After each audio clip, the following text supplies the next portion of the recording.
Hello, hello. Happy Monday, August 25th, 2025. How is everyone? Hope you all had a good weekend. It has been nothing short of busy today. Hello, LD Industries, McEnthusiast, Me, Glenn, Hans, Russell, Ruth, DRZ Pens. Hello, hello, hello, hello. What's on the agenda today? Wow, we're jumping right into it, aren't we? We got a fair amount of stuff to do that does not involve pen repair per se. You have to switch from your phone to your computer. All right. Boy, my shirt makes me like really very black. You can almost see. Anyway, yeah. So I had some running around to do today, and of course, I love old cars, man. If you own an old car and you come up to me at a pen show and you want to talk about old cars, I love talking about old cars. Corvettes, all the better, right? Um,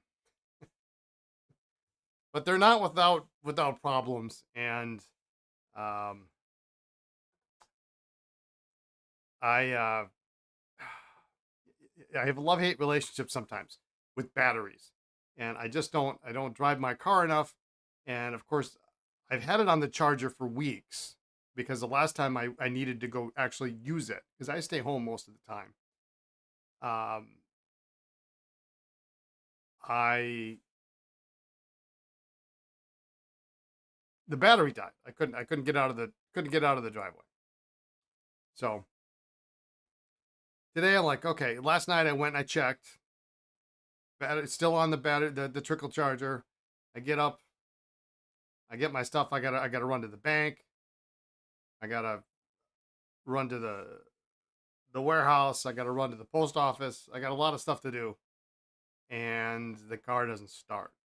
So, uh, it's it was another day to see the city by pedal power. Very quick in getting your order out on Saturday. They should be here by Wednesday. Awesome. Yeah, Saturday was a little nuts here. It didn't it was crazy because we kind of slept in and I didn't get up right in time, and our mail is super early here. So it's like it's at 10:30, and I there was no way the mail was going out with the mail lady. And so I said, well, let's see what we can do. We a couple things we wanted to do. And I said, well, let's get the shipping done, and I can take it into the post office. But the post office closes at 11:30, so we had an hour, little over an hour, to get all the packages packed up, run over to the warehouse, grab the things that I don't have here at the house, and I made it to the post office with 5 minutes to spare. Um,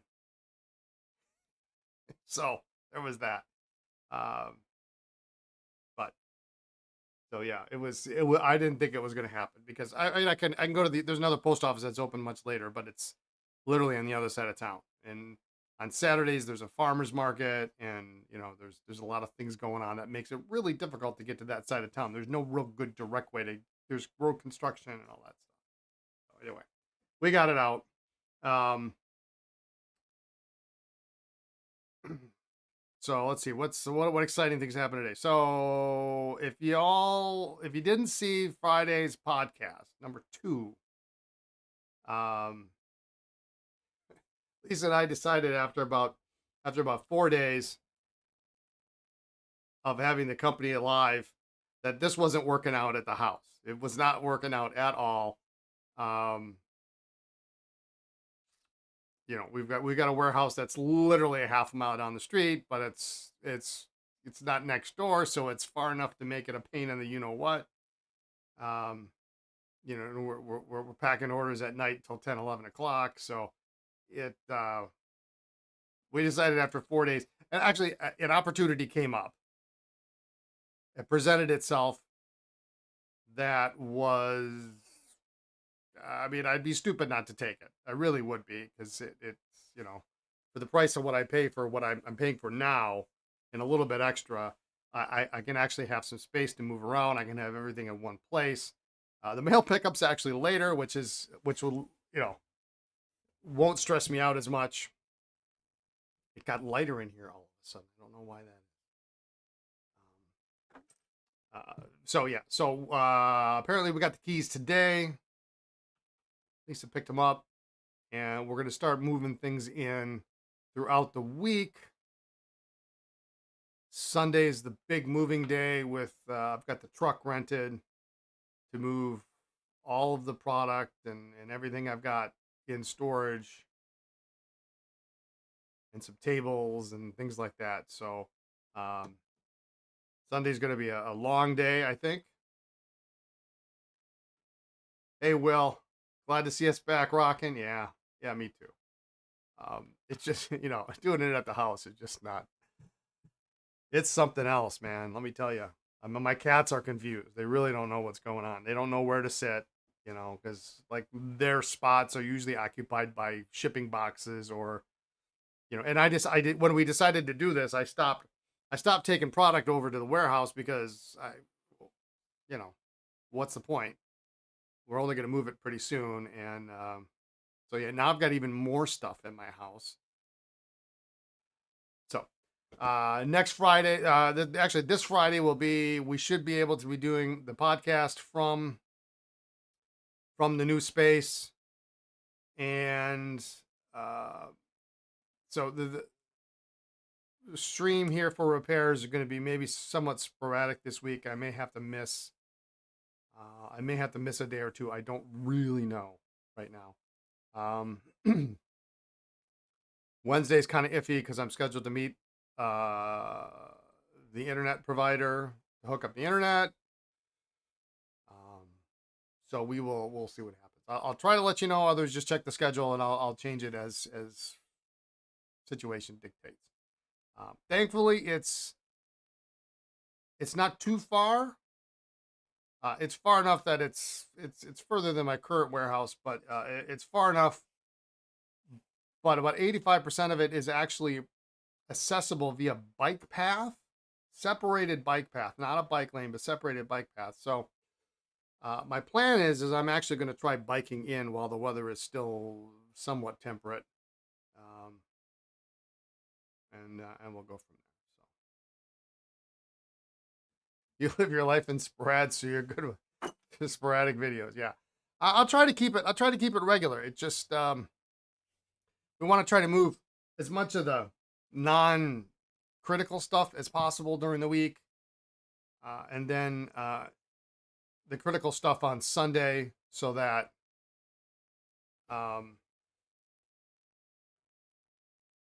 shipping isn't interrupted at all during the week. Was bikeability a factor in the decision? Not necessarily, but it worked out. It's not, the logistics aren't too bad. I mean, it's a little overwhelming only because it just seems like it's around here. It's nonstop moving something. Setting up shelving units and this, that, and the other thing. And it's not the hugest space. It'll fit everything. It'll work for what we need. It's not the hugest space, which is fine. I don't want anything huge. It's not a storefront. But I can move the bench there. I can move all the parts there. We can move all the product there. Yeah, it's sanity is not happening here at the house. So, it will be a good thing. It will be a good thing. And, so I'll let you know as early as possible whether or not I will be doing streams. You can check the schedule on Twitch. YouTube just kind of piggybacks off the whole thing. So I don't think there's any way for me to set that up on YouTube. Anyway, that's fun. It's exciting. Be a good thing. So, all right. Let's see here.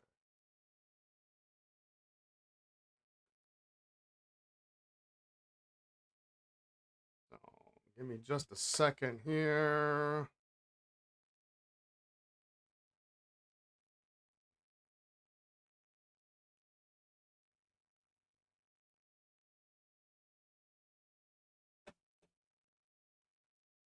Will you have room for more desk sets at your new office? That is the most important question. Yes, it is. It has been discussed. It has been discussed. At the new office, yeah. Oh well, yeah. There will absolutely be room for, um, uh, hello, spicy. There will be room for more desk sets at the new office for sure. It'll make sense because right now they're like everywhere. In fact, I have some like are literally on the bed. I mean, they're everywhere. Are there multiple ways that the desk set flutes attach to the base? No, not really. Well, I mean, across brands, yeah, I think so. Um, Hopefully, we won't have any delivery issues to you in the move. Penn Chalet had a shipment that got sent back when they moved last year. Oh, wow, no, I don't think so. I don't think that's gonna happen. Like almost everything's coming to my house, so um, and it should be fine. I'm sure there's one vendor that I'm sure will screw something up on a back order, but I mean, like I say, it's not. I'll be. I can ride. I can ride to the new warehouse. It's about 4 miles. It's about 4 miles, 4.5 miles. I can ride there, but then I'll be very close to being able to get the car. So if I need a car, I can get the car and do whatever run around I need to do. Always glue. Oh, on the base. Yeah, screwed in friction fitter held in by gravity. Yeah. Yeah, don't do what we did. Trumpets, yeah. All right, well, let's take a look. First thing I want to do today is we got some consignment pens that actually came out on Friday, and I want to just do a real quick. They look good. I just do want a real quick dip, fill, clean because I noticed that there's some. They were cleaned, but there's a little bit of water residue on the nib, and so while I'm at it, I think I just want to test them.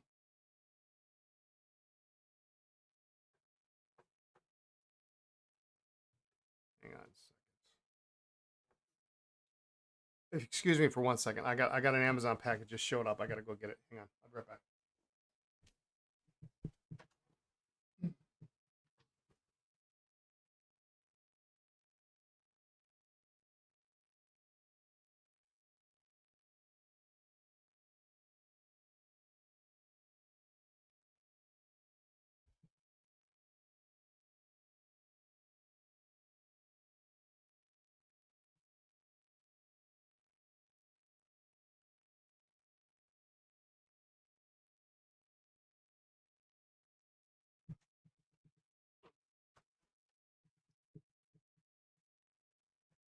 All right. Sorry about that. That won't happen. Probably next week. Um,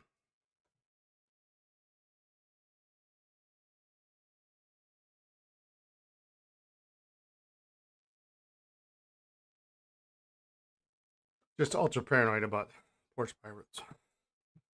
All right. So yeah, the pens were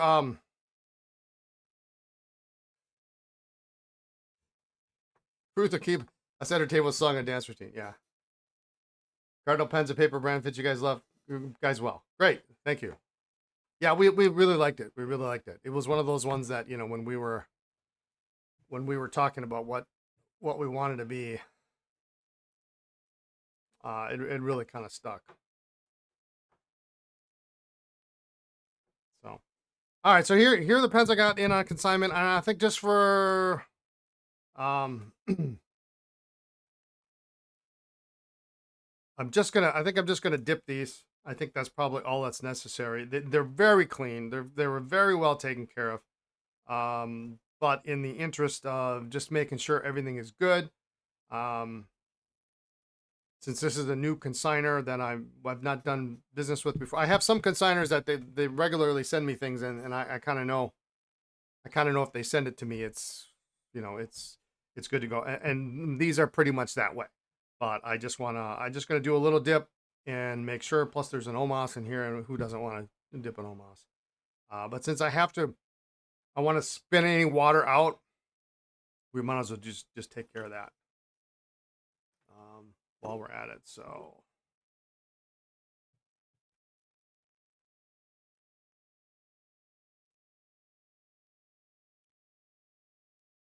we got a 1911 standard 4 a.m.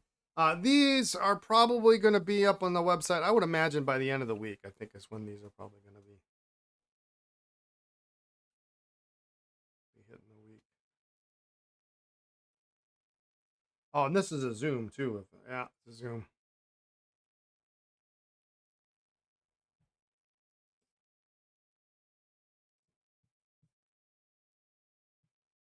I love the zoom nib.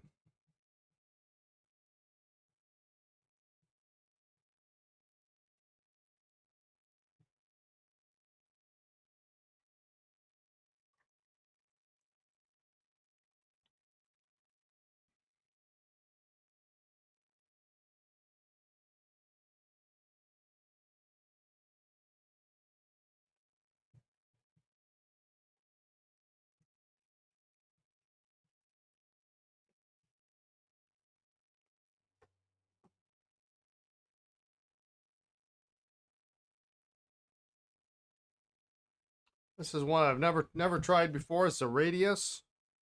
This is the Fig Boot.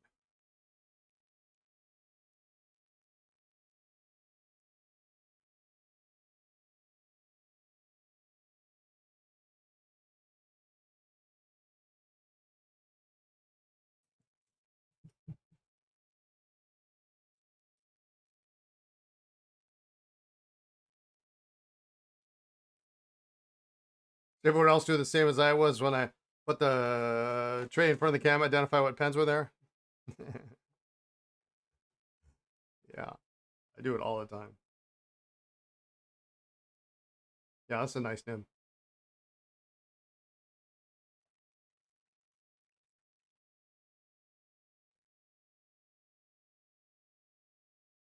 I'm just going to dip these just to make sure. This is a Montegrappa. This is the Freedom. What do they call this one?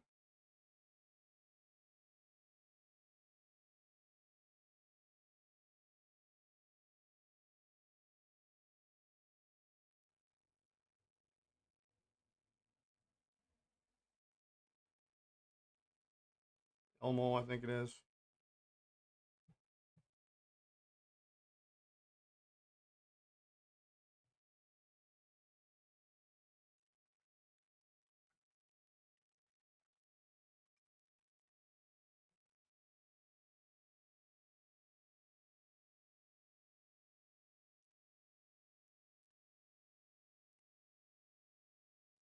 Because you're cycling up the path along CE. You must know Appleton. Yes. Yeah, it's going to be CE. Have you decided to keep the Parker 75 looks? No, I'm not going to keep it.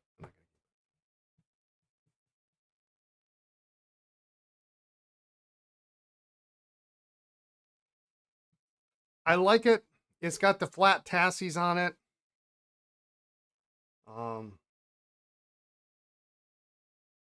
But it's, it's a little outside of my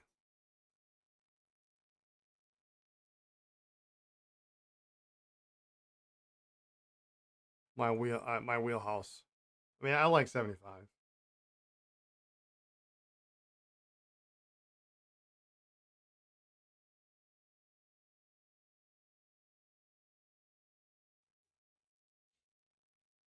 This is maybe one of the nicest pens I think Brian Gray's ever made. This antique marble.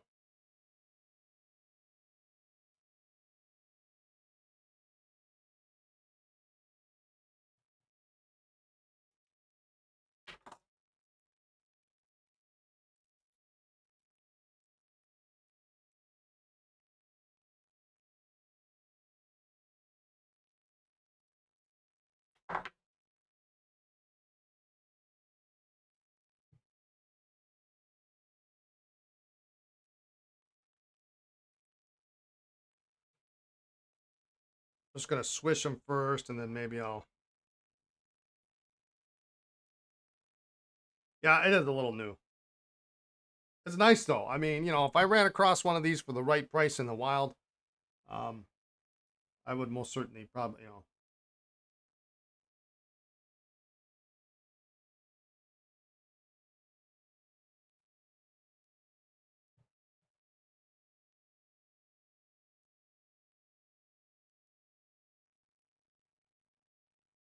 It's very clean. It's very clean. It's very extra fine, which is another good reason for not wanting to buy it.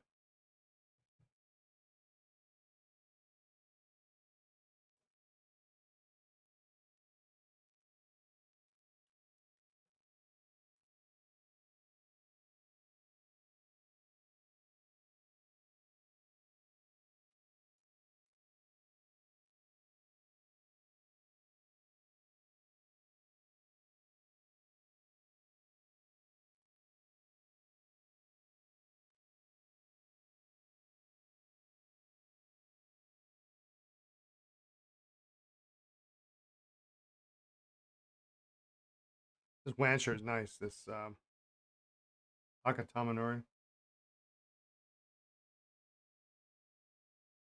Really a nice nib, actually. For a fine, it's really not. More like a medium.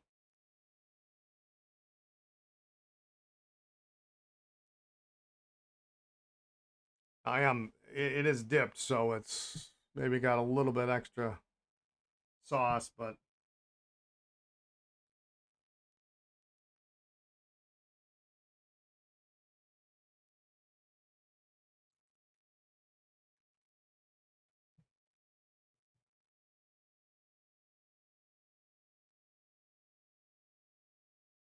surprisingly good for a steel nib. And a very inexpensive way to get a nice arushi. This is the one I'm most curious about because it's very stubbish.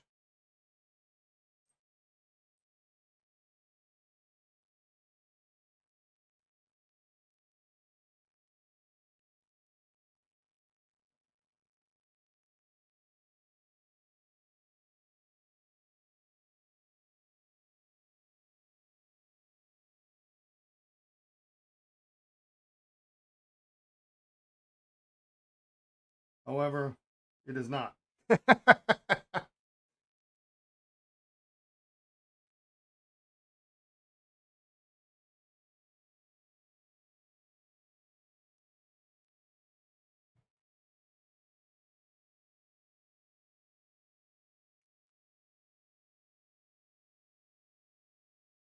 You have one Wancher, it's a chipped ice look to it in 3 colors. That sounds cool.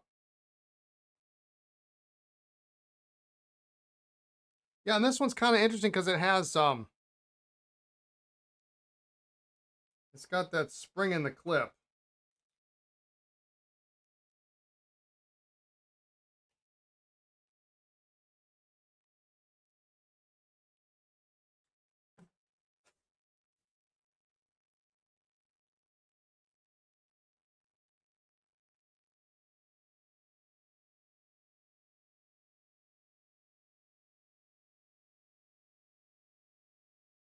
So this one definitely has to be a stud.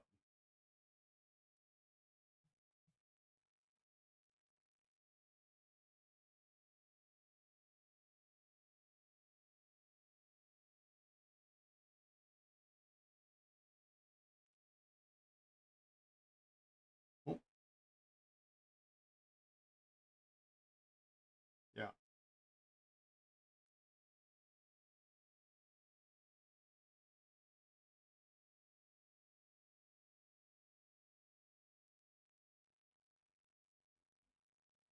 nice rider. It's got a little bit of stain on the barrel, but otherwise it's nice.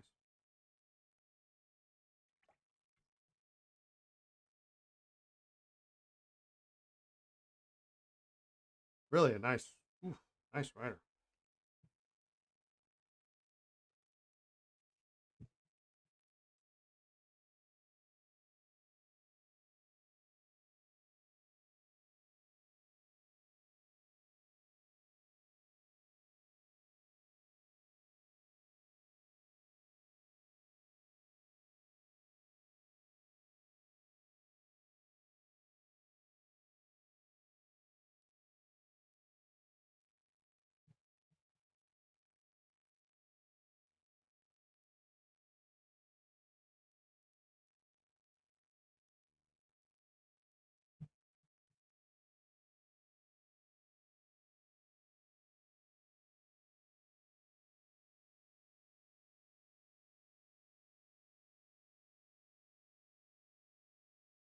That's a medium?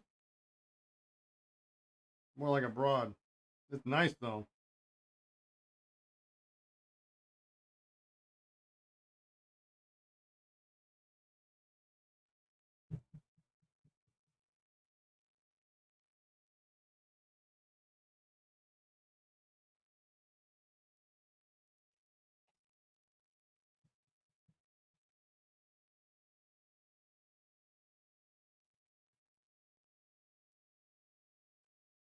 Leonardo, extra fine.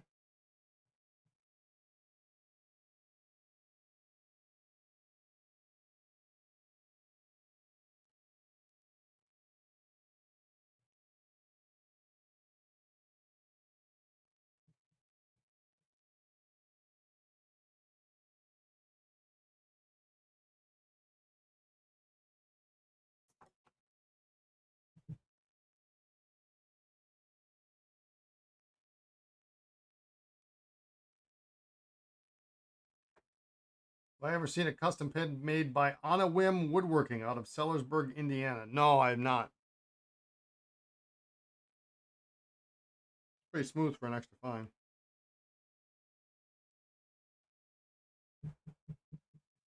On a Whim.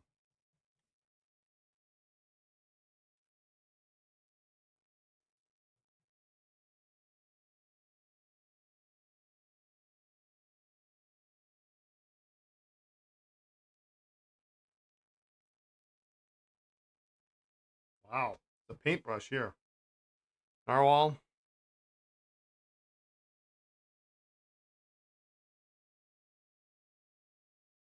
Super smooth nib.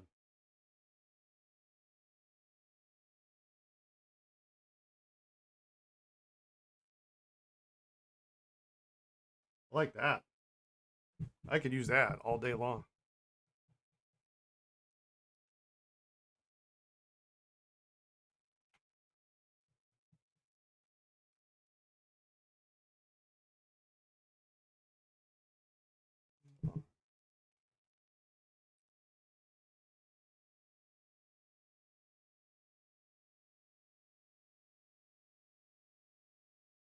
Oh, I did 10 twice.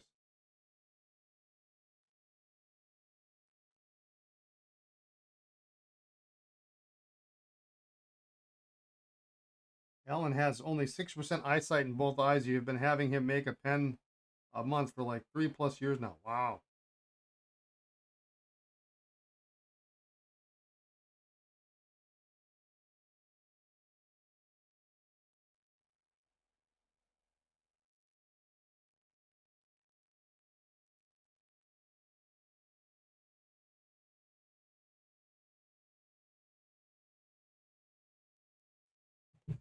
That'll work. Medium nib.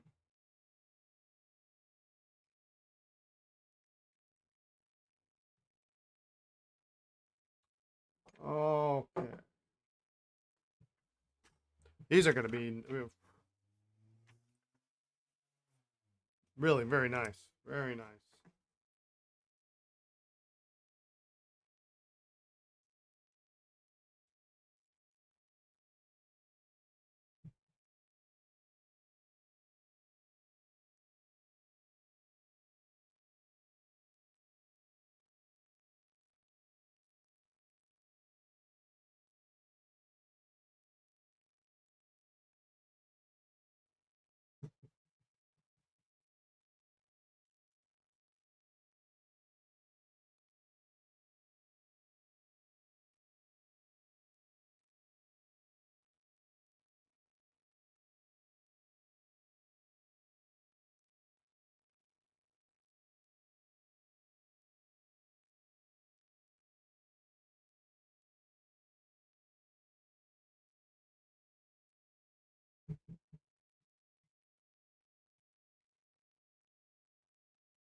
Get these clean. We'll spin them out.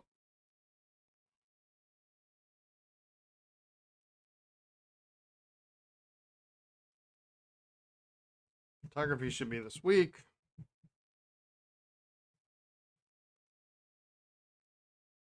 Hopefully up on the website by the end. You have to write it to Navula. They just write no matter what in our pleasure to use. That was really quite nice. Quite nice.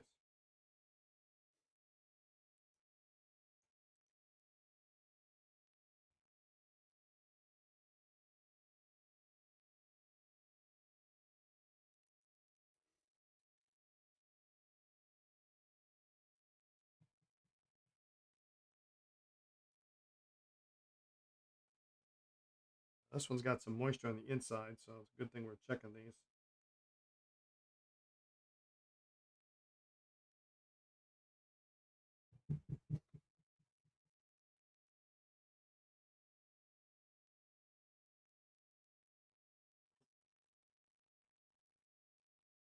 I also want to see if we can get this. There's a little bit of blue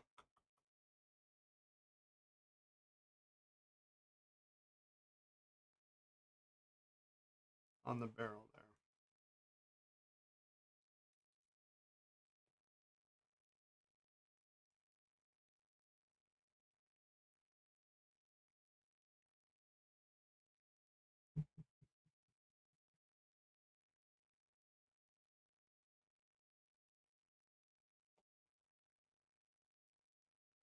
You had a step out during the almost 360. It's pretty sweet.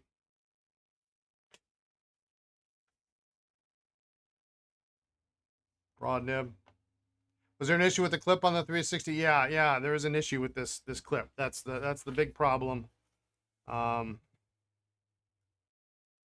it's really the only problem with, I think, with this pen. It's a little sprung.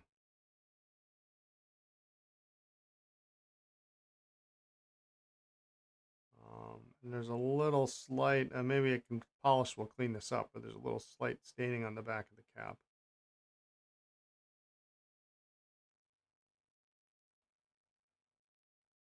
It looks like the clip is held in place by a nut. If I have the right nut driver, I suppose we could get that off.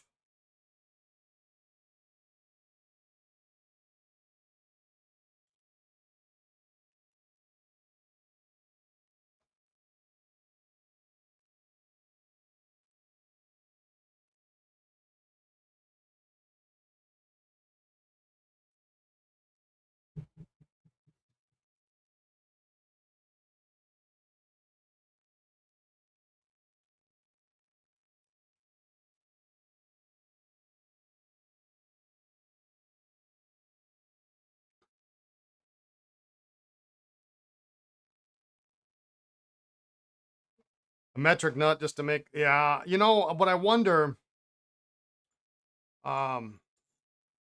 years ago I bought a driver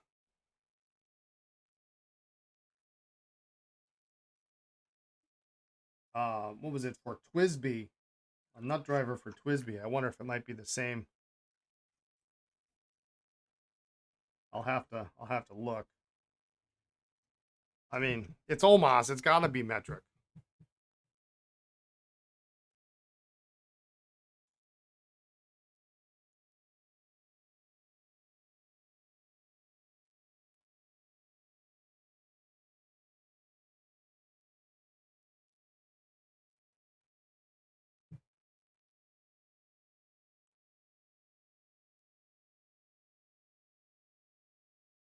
The new office is in a standalone building or in a multi-space building. It's a multi-space building.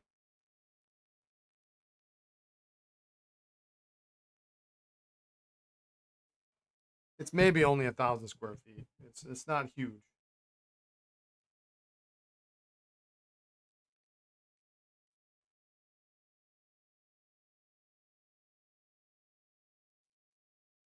I'm very happy with the prospect of being able to leave my work at work and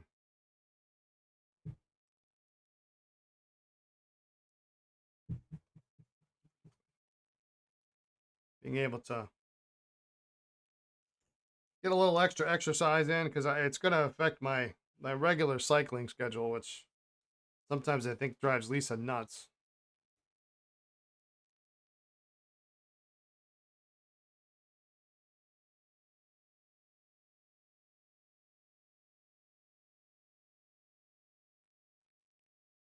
Because I'm pretty much I'm a 6-day-a-week rider. Typically Monday's my day off, but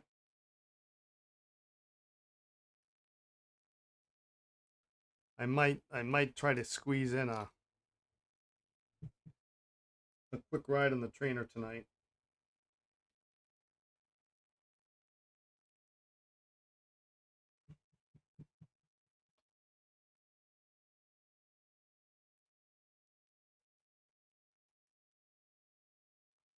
All right, those test up pretty well. Spin them out. Seal this up. I got one more consignment pen I need to test too from another consigner. Somebody was asking about, so we'll do that. And then we got some, I think we've got some Esterbrook Deluxe that are ready to assemble. And a couple that we started to clean.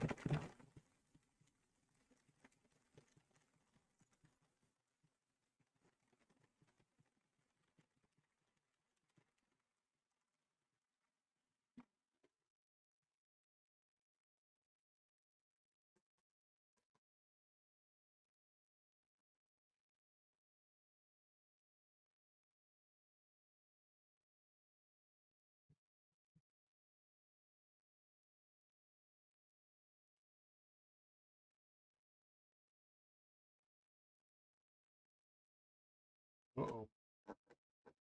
That's too big to fit in there. I guess we're going to do the old shakeout method.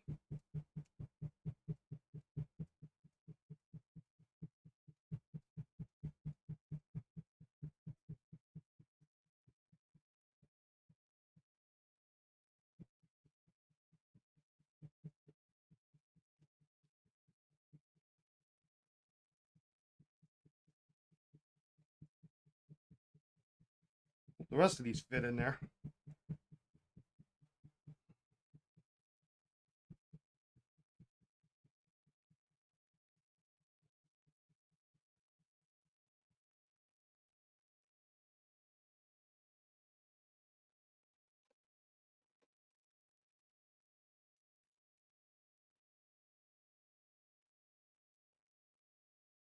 Do it that way.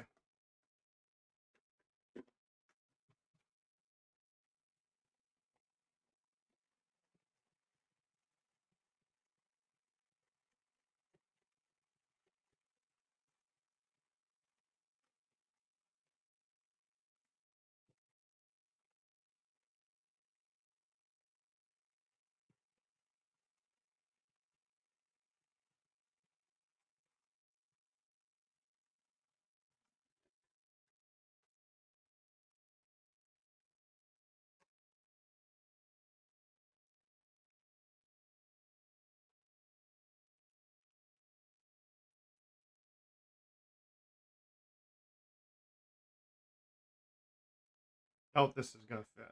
I doubt this is going to fit. Is that going to work? That's not even going to work.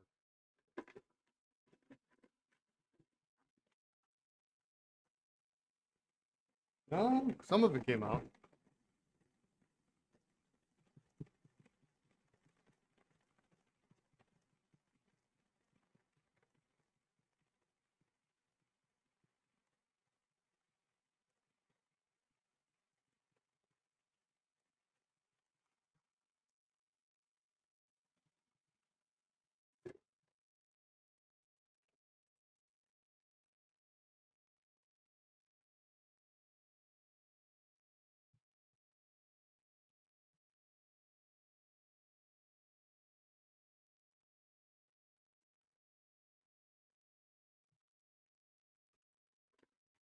We did get notification today that we are a Pelican Hub location for 2025.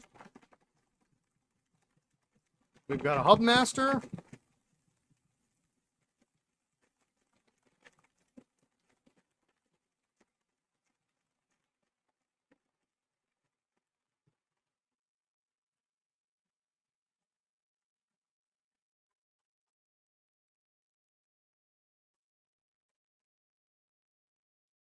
We are excited about that.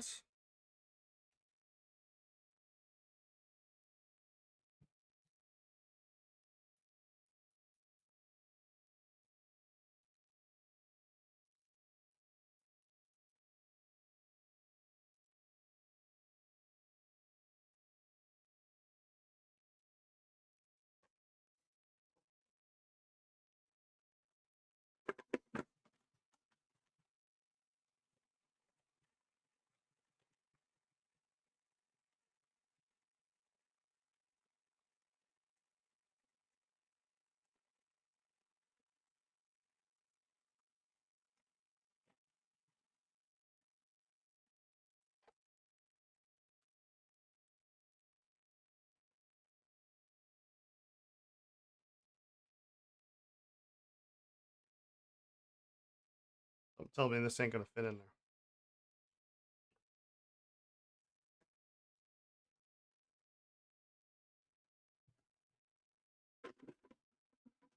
Really interesting pen. Really super inexpensive converter.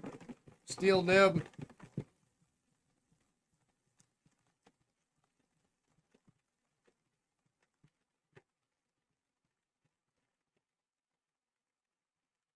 Also not priced like a Nokia or a Namiki. I can definitely see the appeal of this pen.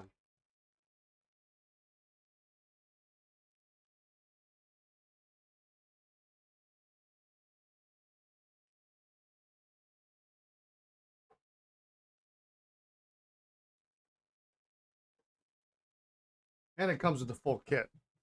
Box, pen sleeve, the whole shoot match.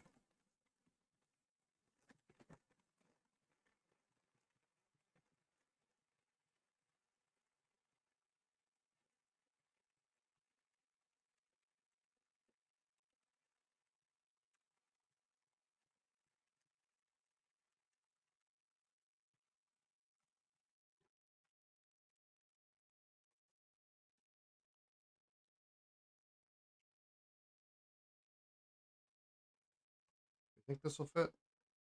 No.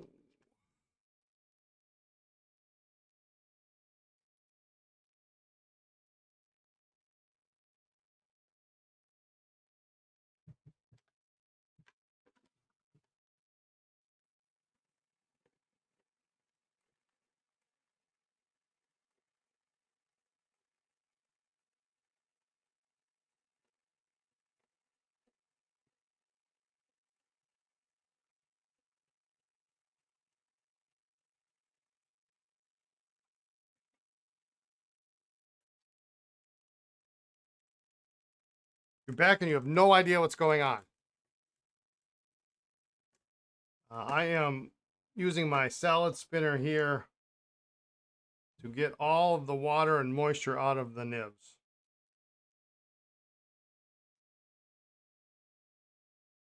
It is the most effective way to do it. They're all too chunky.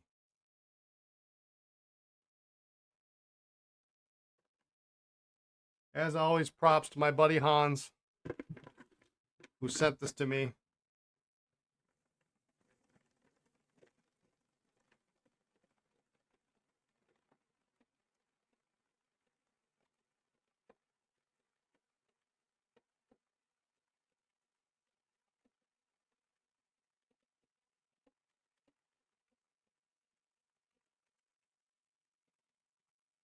And it works fantastic.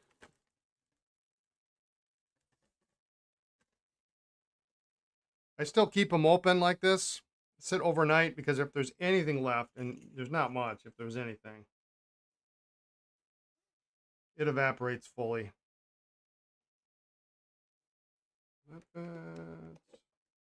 I should just assume that these big chunky pens aren't going to fit in here.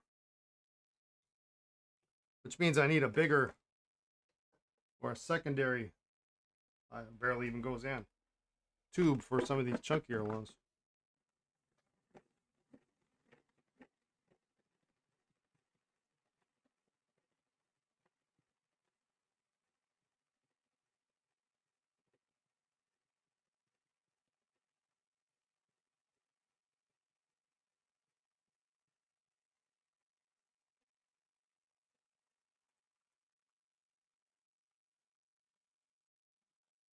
What nib is on the Coffee Monsters Co? This is a steel medium.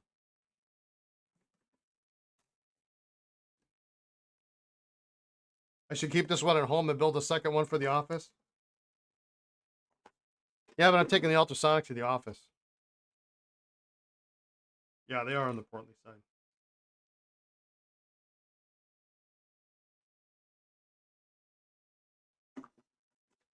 Yeah, some of the I don't. And the thing is I don't usually have. I very rarely have pens of this size.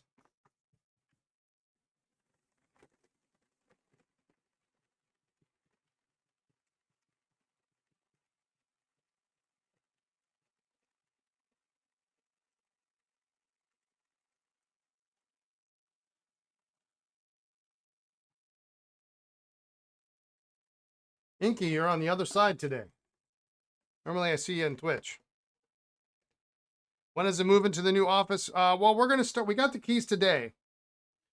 It actually didn't look like we were going to get the keys because the guy who had the keys wasn't in. But apparently we did get the keys because I got a picture of the key. So we're going to start. Tonight is Lisa's going to do just a quick vacuum tonight, and then we're going to start taking stuff over. We might even take some stuff over tonight. And it's going to be all the non-essential stuff, like the extra shipping boxes and maybe pen parts and things that I'm just not going to use in the next week. Hi, Carol. How are you? Good to see you. So we're going to try to get all the, because there's a lot of stuff that's just, it doesn't need to be here, and it's pen related. That I'll eventually need over there. So we'll get it out so that when it comes time on Sunday, and I decided to do Sunday instead of Saturday. That may bite me in the butt, but number one, it's cheaper on Sunday if I rent the truck, and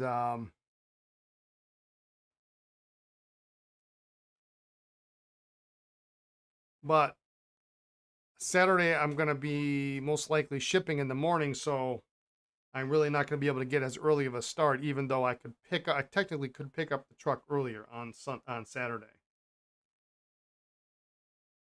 Yeah, this is staining on this celluloid here, so that's not coming out.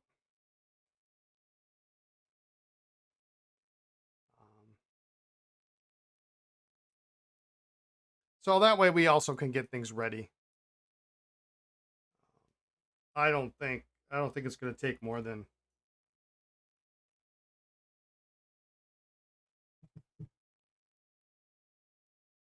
I've got it reserved for 8 hours on Sunday. I think that's more than sufficient.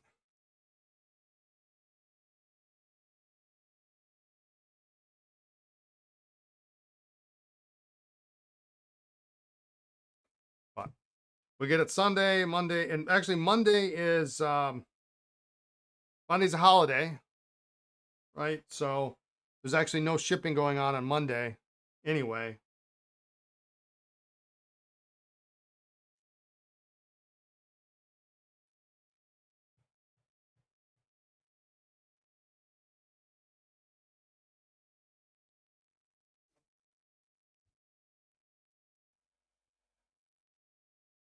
So we can continue on with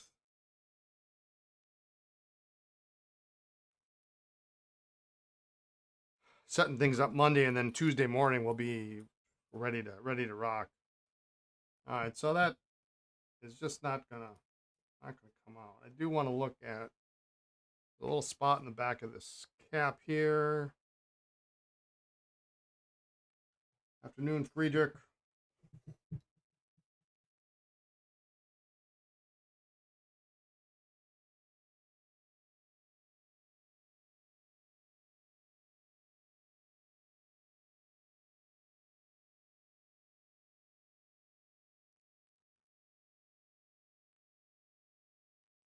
Yeah, one of them came out.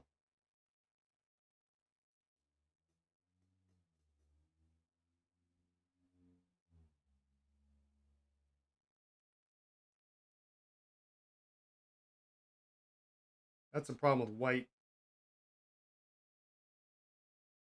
It's just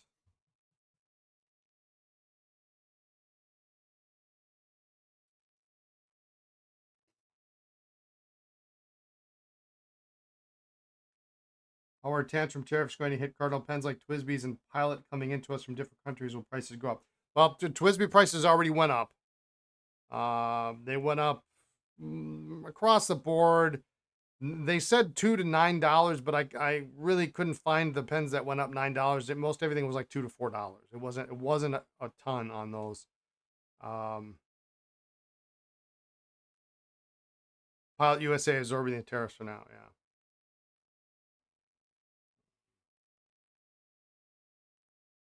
Yeah, I don't. Some of the other manufacturers I don't really know yet.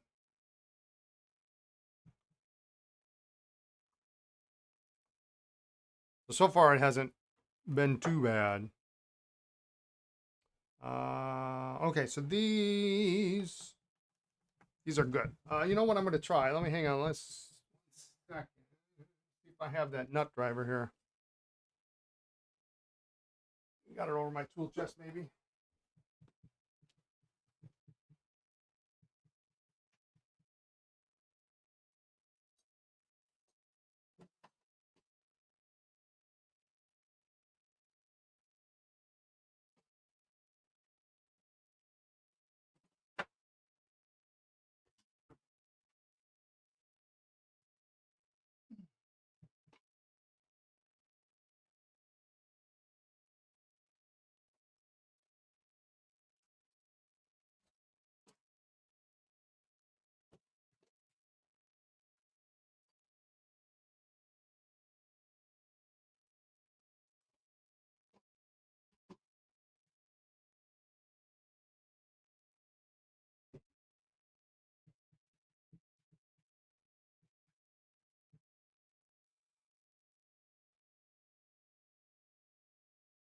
Japan, Post, French, Post, German, Post, about a half, but a dozen others have completely stopped shipping in the U.S. now. Yeah.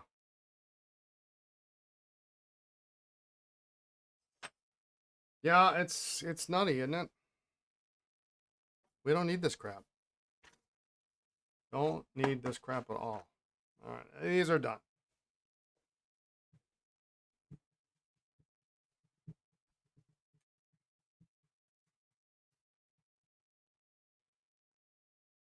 The red pen. Oh, I'm sorry. Sorry, Newland. I didn't see your note. The red pen is a Wancher. If that's how you pronounce it, I never remember.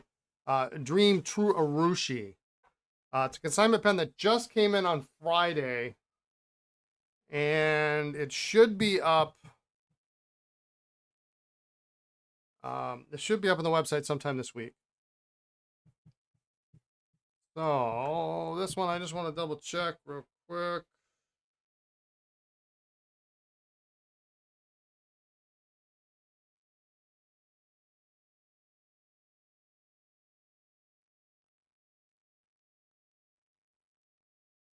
Somebody has to take a look at this.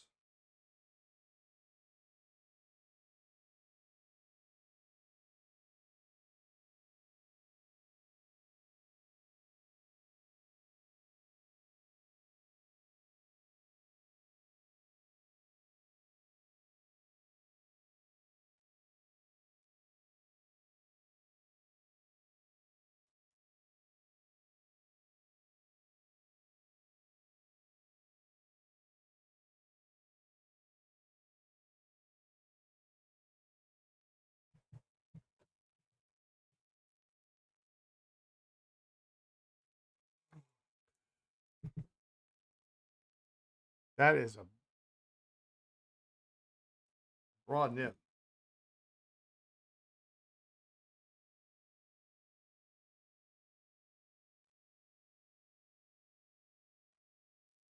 Nice to see you and Lisa back on video posts with your new business. Fully support you. Thank you, Carol.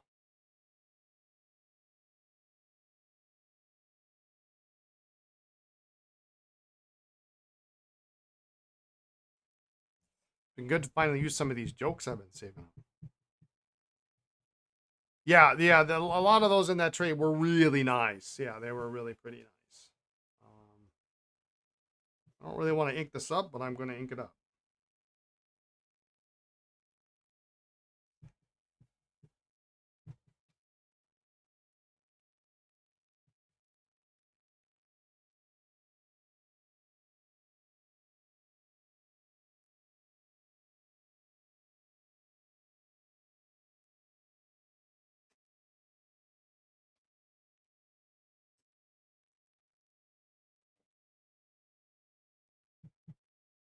Of course, the problem with the jokes are,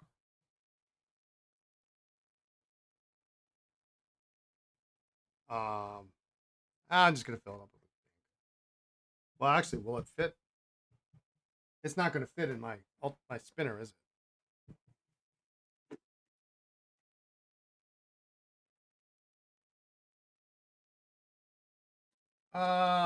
It sort of fits. Doesn't really fit very well. But I don't know how to test. I don't know how to test this nib short of filling it. So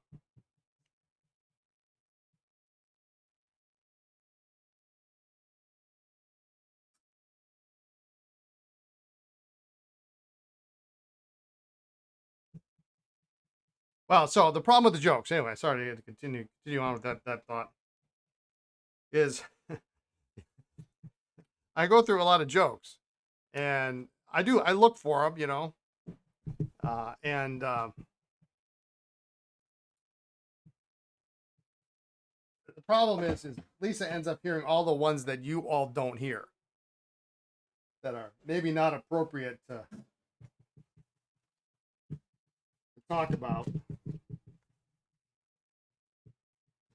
in a family friendly fashion. So she gets all the jokes.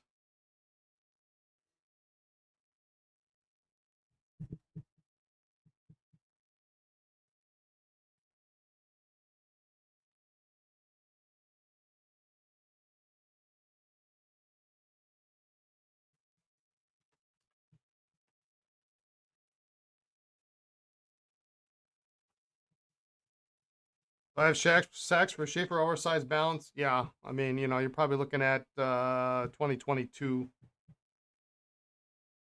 Isn't that the part of the marriage contract? Yeah, it is.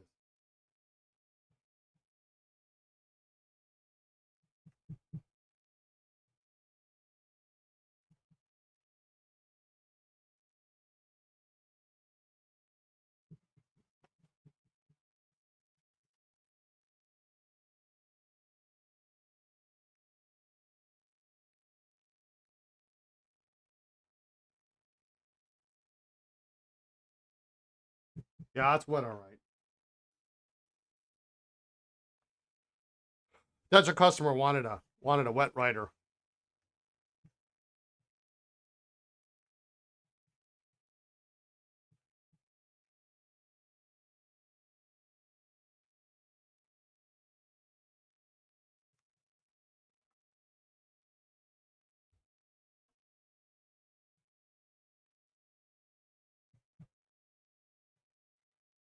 Lisa's lucky to be able to enjoy all of your clever, witty, and funny jokes.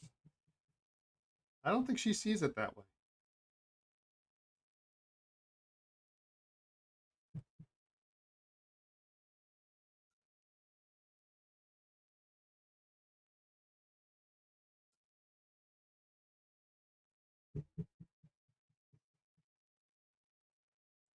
I do enjoy having somebody to share them with because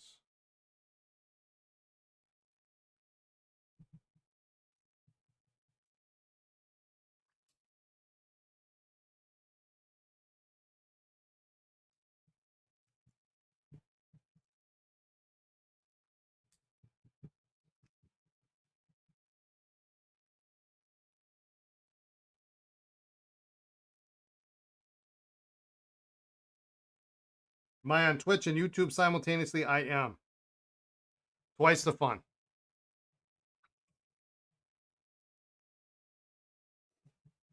Catch me on either channel. And we did it primarily because I was spending an inordinate amount of time uploading the videos to YouTube, and it was just taking too long. It was too much work.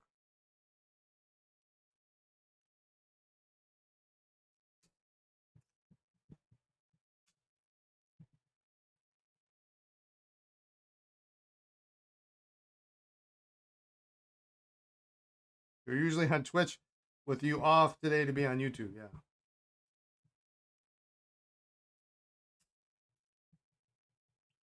I don't care what side you're on. I got two screens in front of me. So I've got Twitch on the left. I got YouTube on the right. I'm just happy you're here. All right, so that feels pretty well. This is going to be a futile attempt here, but it does fit slightly in.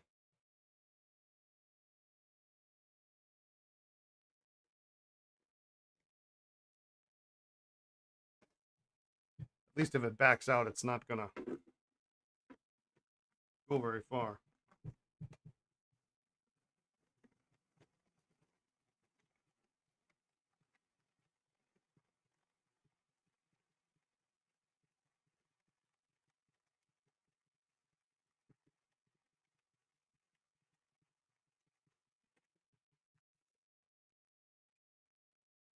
It did come out.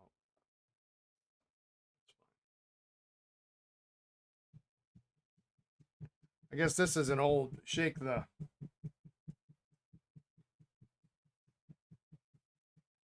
pen in the basket.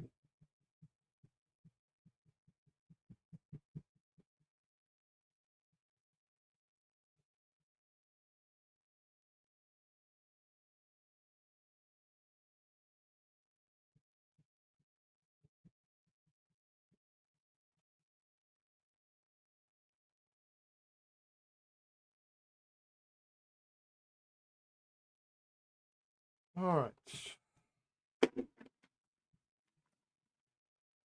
Careful when you put the Visconti in the cell, spin it up slowly. The power fills can be back heavy, which, oh, yeah. Well, that's what happened, right? The CA you bought is fantastic. Thanks for including the Platinum Credit. You bet. That's the only way I sell those. Whenever I have CA 101s, I'm not gonna get you for a converter. You get the converter with the deal. So.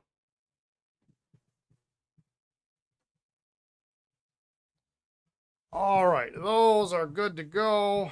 Let's see, is the ink still wet on this thing? No, it's pretty good.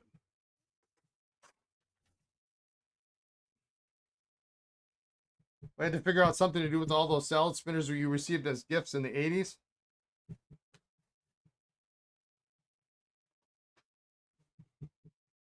All right, let's look at some vintage stuff. Let's see what I got over here. Oh, you know what I got, what I hate. All right, we got these to test. We got these to clean. Let's just...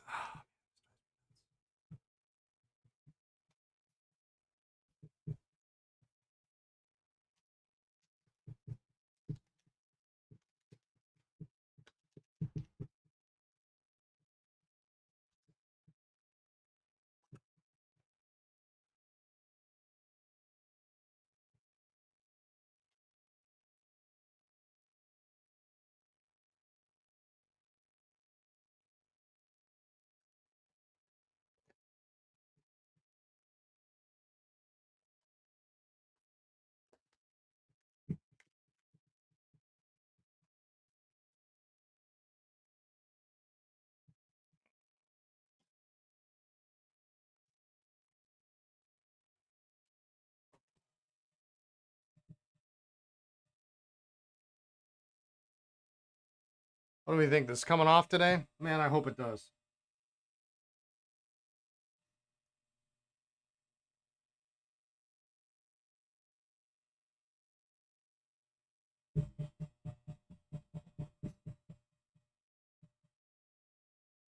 It has been soaking for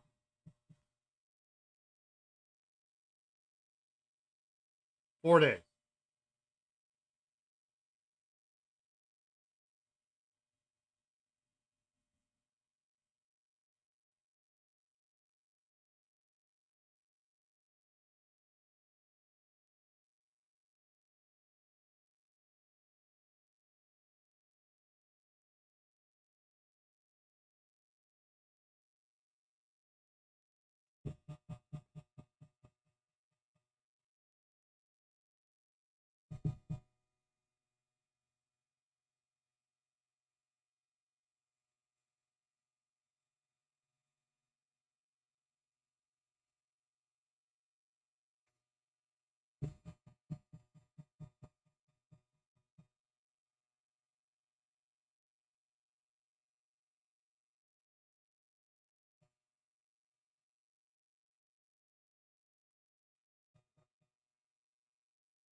Nope.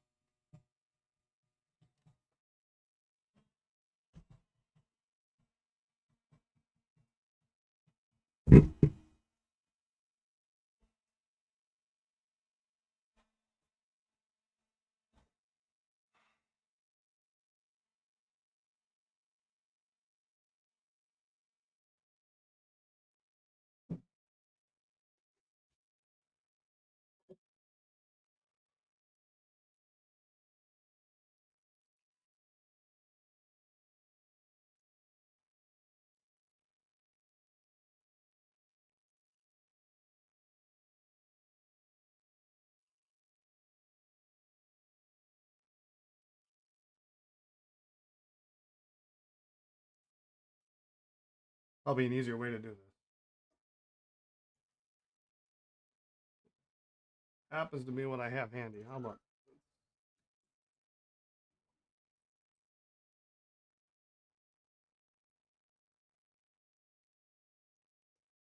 That was easier.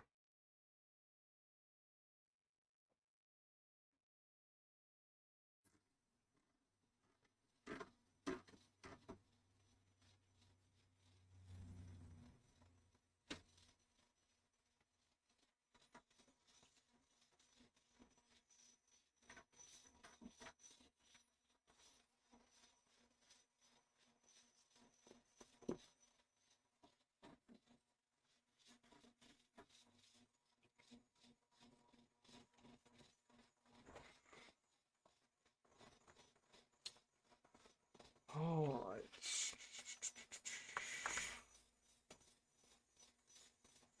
Gonna take a break. Out of frustration on a disintegrated sack nipple, thanks to the previous owner's choice of super glue. So this is this is much more enjoyable. Yeah.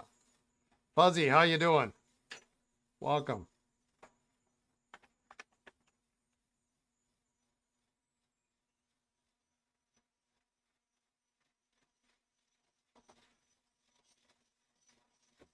And these guys have been sitting around for equally as long.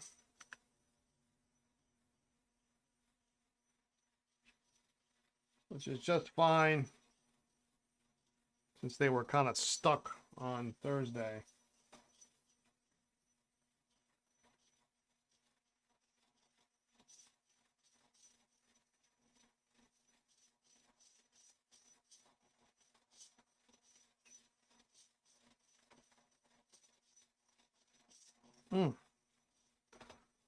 That one's still stuck.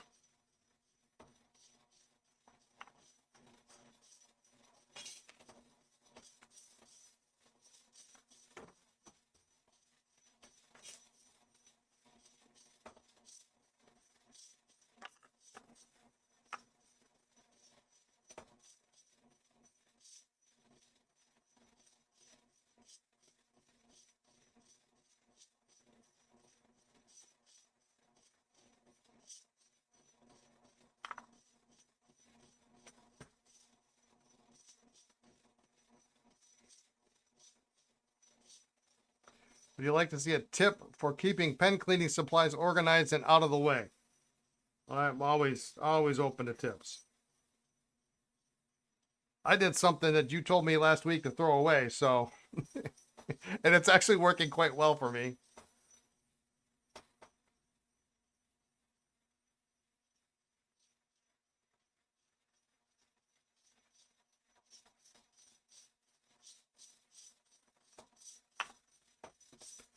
I put all my stuff in this.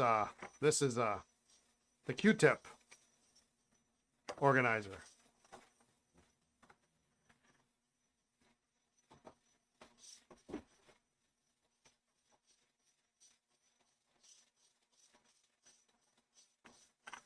It doesn't matter which one these go in.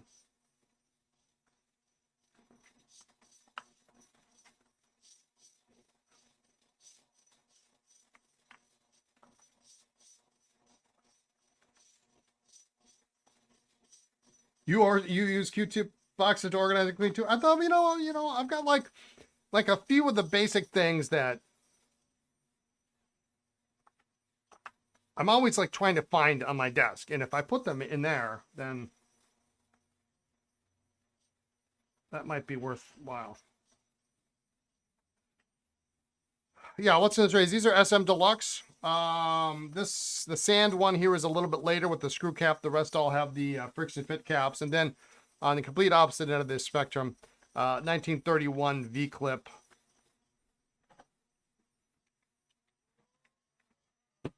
I've actually sold 2 or 3 of these in the last week. So I thought I would replace one. You got tired of your ultrasonic cleaner being out on a counter and it always made a mess. I bought a cheap full sheet pan from a restaurant supply store, lined it with foil. Now I can keep all my supplies on it. And while I'm not using it, I put it on a shelf in my basement. When I need it, I set it next to my kitchen sink and it's good to go with a contained mess. Yeah, these are all from the giant Esterbrook haul.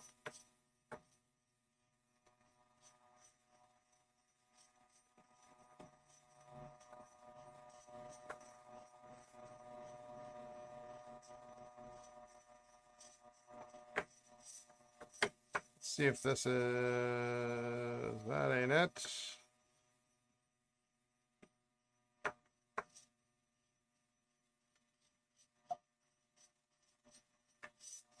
There's your fish from last week.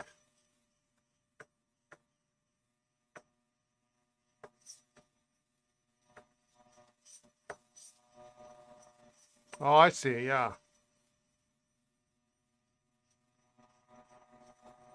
What about a Leonardo ink? You got a couple of the Kennedy shot glasses, looks like. Yeah, that's nice.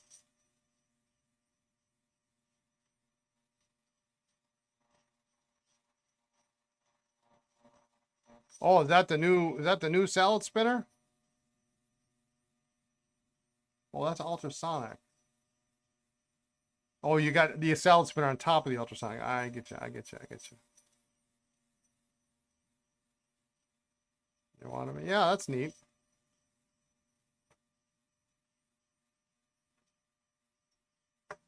What I use is it fits my ultrasonic real well. I don't have I can't have a picture of it, but when we were Robert Oster dealers, Robert Oster used to send us the ink in these really great buckets, and the buckets are fantastic for pen parts. But the lid fits my ultrasonic perfectly, and so at least if there's any, there we go. If there's any you know, spillage, it ends up on in the tray on the top of the lid, which has a lip. Yeah, that looks like that works real nice. SM Deluxe are lever fillers.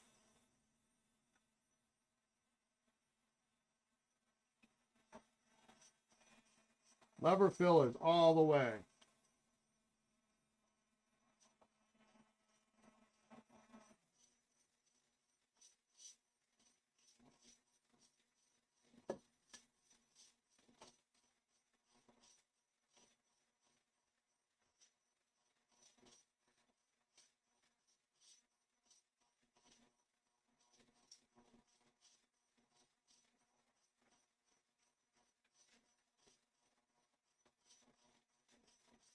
Boy, is that interesting.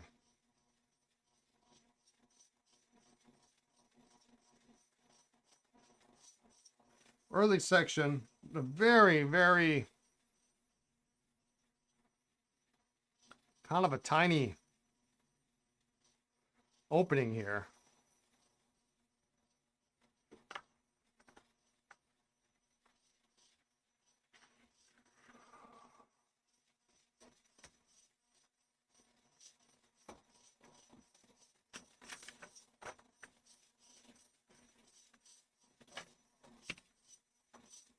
You were thinking CA Deluxe. Well, I mean, there's no CA Deluxe, so there's a CA 101.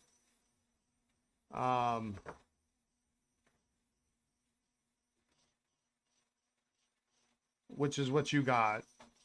There's an A101, which is the aerometric filling version of that.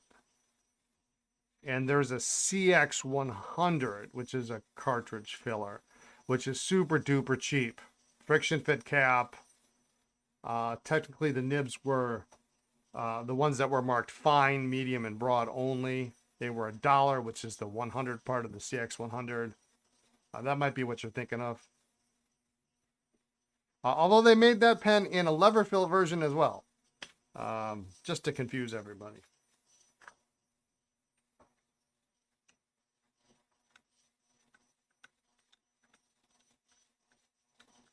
Which I personally hate. I think it's a terrible, terrible pen. And the only time you need to be buying a CX100 is if they're free or you are trying to just fill that gap in your collection, because they're just awful pens. I mean, the nibs are great, of course, but you know, you can't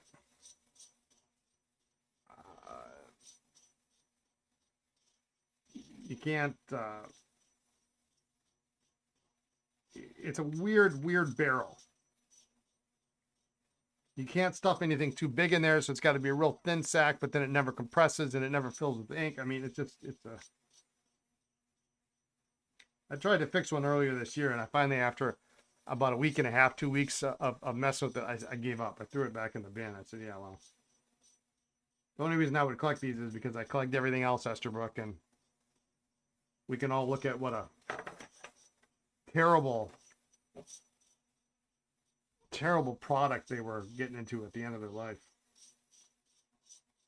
You wonder if you could convince someone to 3D print some Esterbrook cartridge nipples that sacks could be attached to. Well, you know, you take the cartridge is still good, cut the back of the cartridge off, glue a sack onto there, and you've got yourself basically a homemade bulb filler.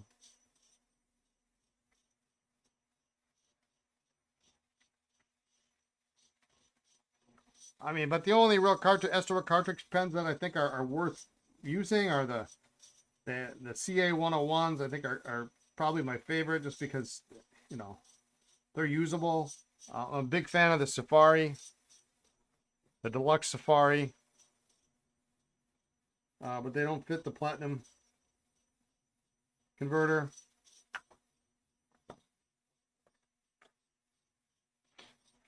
Safari is what you're thinking?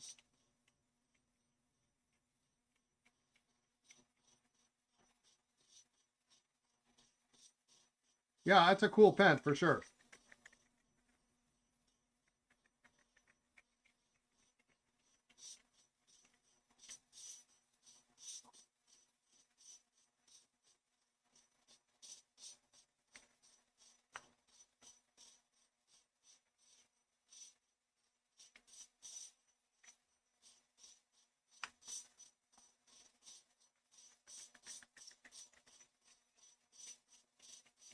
Trick is finding donor carts to do it with. They're getting as hard to find as some of the weird European carts. Yeah, or the, you know, the slim target cartridges. And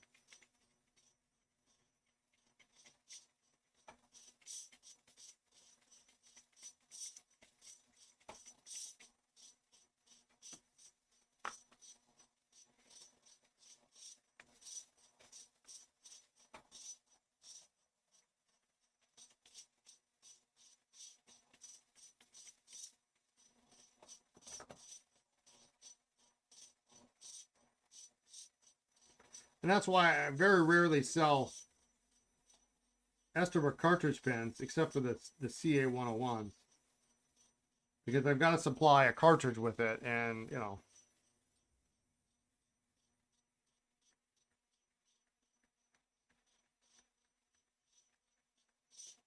Maybe I want those someday.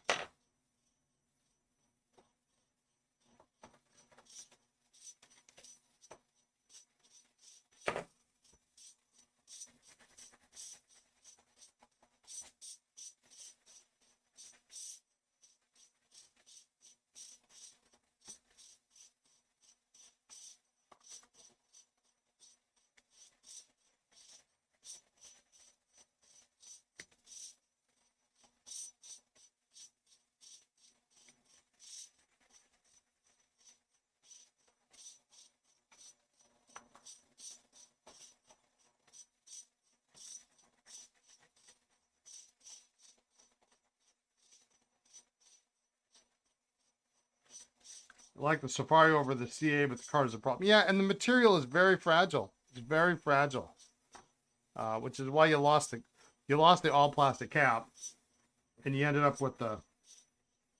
I mean, they never called it a deluxe, but they went to the metal cap.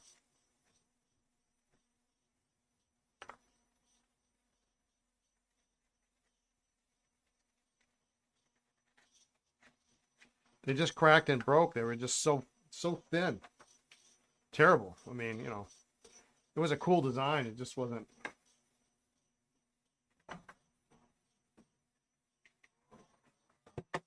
Doesn't hold up. All right, I got a couple of LKs that have been soaking for 4 days. Let's see if we can't get them open.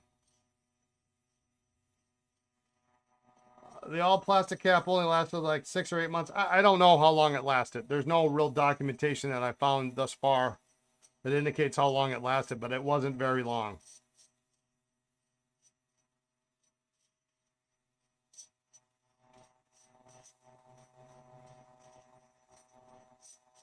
My guess it was a year or less.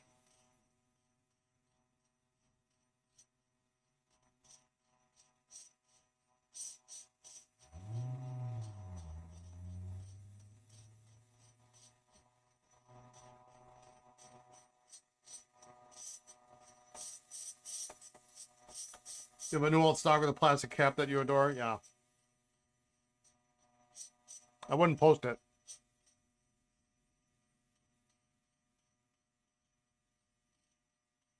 They break right at that where the cap band is.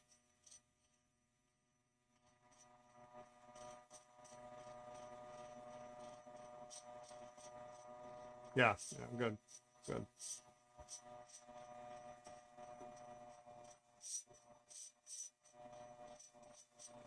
No documentation reminds me of the Schaefer and Parker cleanouts. I wonder how much information was lost in those purges. Yeah, right. I mean, you think there would have been something, some kind of, you know, letter to the dealers or something, you know, because they had some things like that, you know.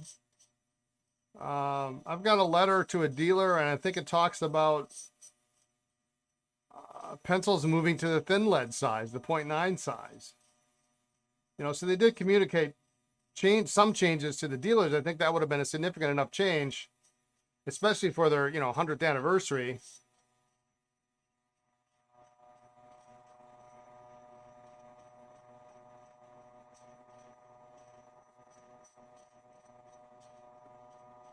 Well, this ain't coming open.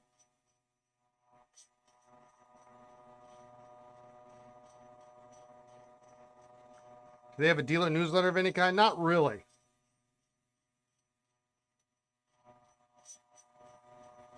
Not really.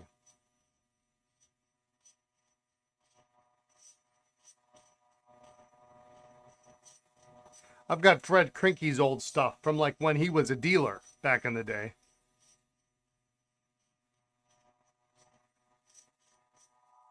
And they just send out a letter.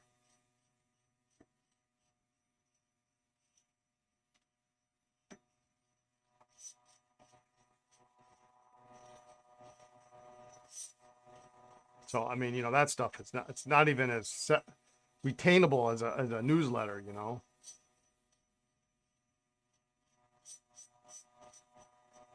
The only real newsletters were, the Esterbrook pen script, I think was it. Esterbrook one was called the pen script, I think. And we've talked about those before.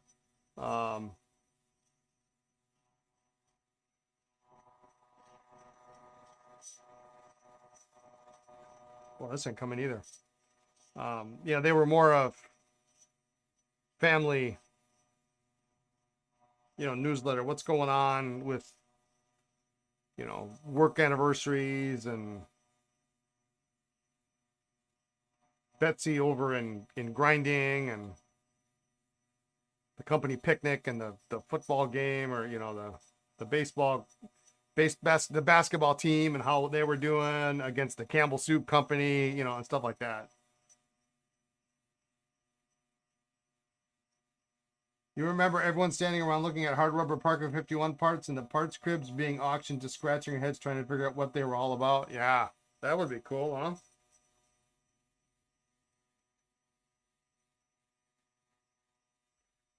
Oh, I think somebody glued these buggers together. That's not coming open either. I mean, not even budging.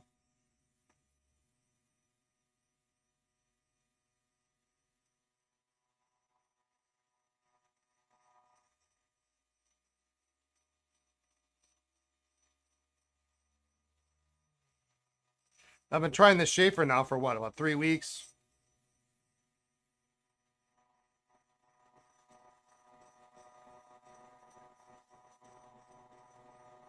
Hard rubber 51 parts. You hope you haven't encountered the same super glue bandit you had earlier? Yeah, I'm sure. Well, super glue is water soluble, isn't it? These have been sitting in, this one especially is about 2 weeks has been sitting in the water.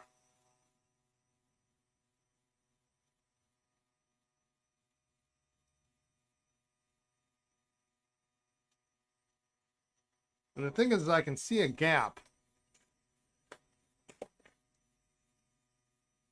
I can see a gap between the barrel and the section. So water should be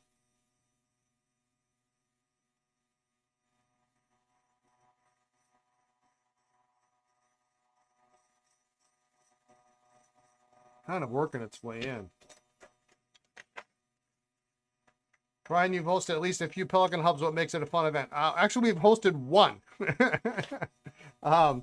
hosted exactly one. And and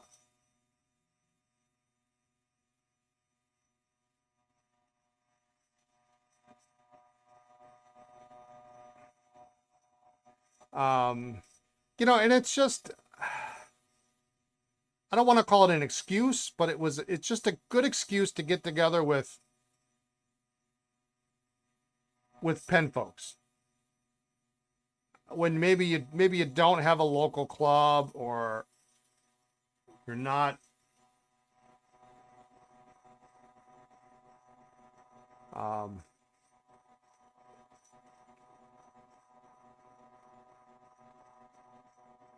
maybe you don't have enough people, or you go to a different city, you meet new people. It's just a good excuse to get out. And the fact that they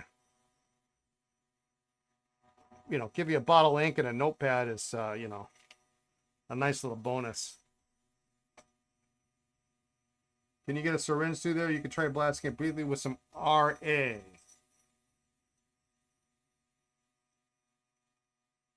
RA? RA? RA?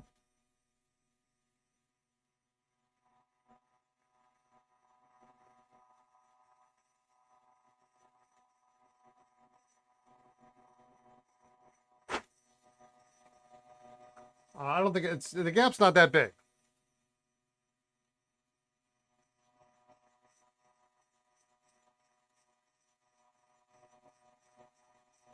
Oh, rubbing alcohol.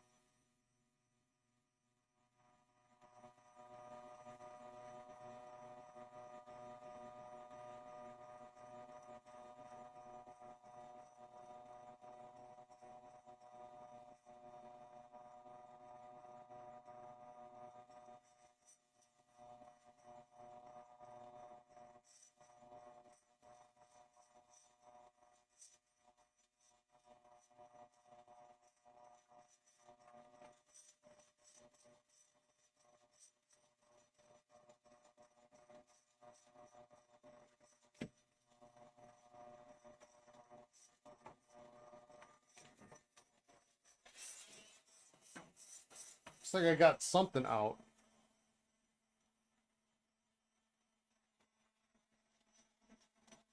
I got time on my side. I got nothing but time.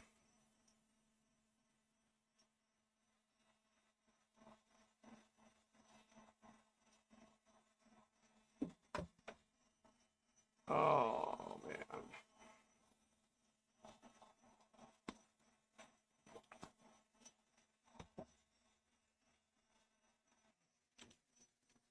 We'll let those sit. 3:30.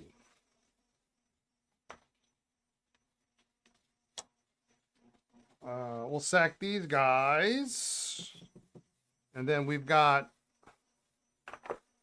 at least these 4 we can kind of assemble and play with. Ooh, excuse me. Ouch. That hurt.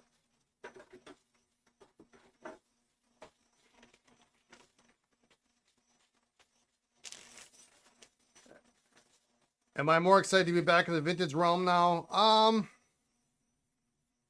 Yes and no, right? I'm excited because it's been good to get caught up and fix some pens.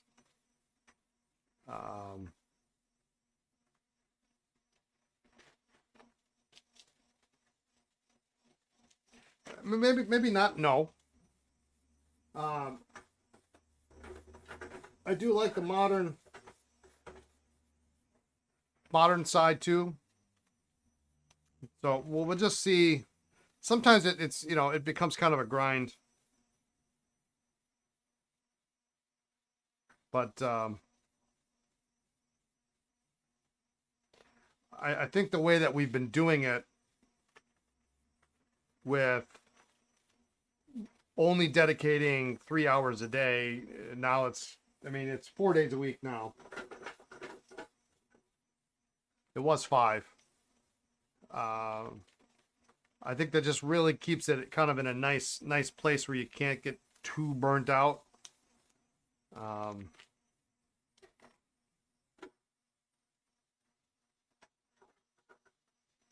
That makes sense. It's not, I've said it before. I used to do, I would do pen repairs, at the office, but maybe I did them like 8 hours a day.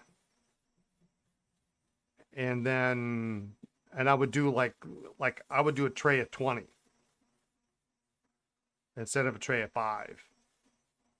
And I would 8 hours a day for like 3 days. And that's all I would do. I wouldn't do anything else, hardly anything else, except for maybe have lunch. And then at the end of it, I'd be like, then it'd be 2 weeks until I did something else,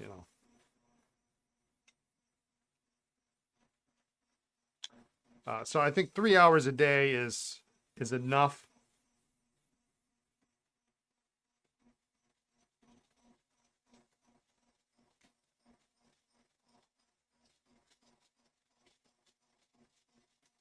So you don't burn yourself out.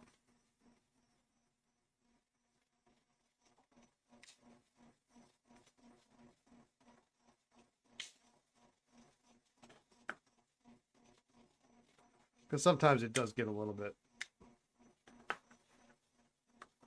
you get crap like this, 51 joules. I can't stand it when you have pens that just don't come apart,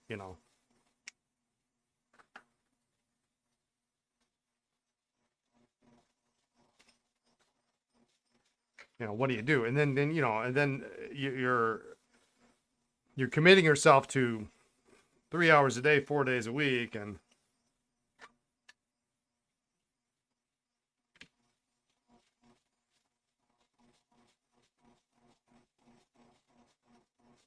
this isn't working very well. And then you're just constantly doing it every day.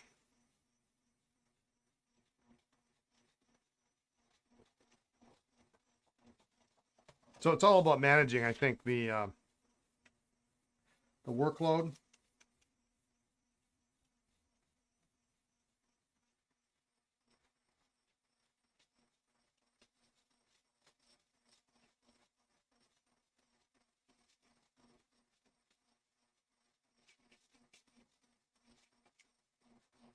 and trying to mix it up a little bit.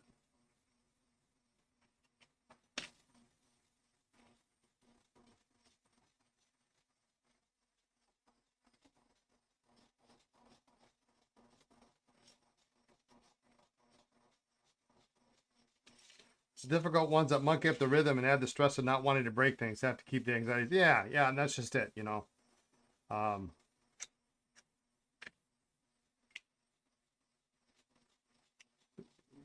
This thing sucks. And that's exactly it. That's exactly it. It's that rhythm, and you don't want to break things, you know. And breakage happens. That's a terrible, terrible J-bar. Did I take any of these out?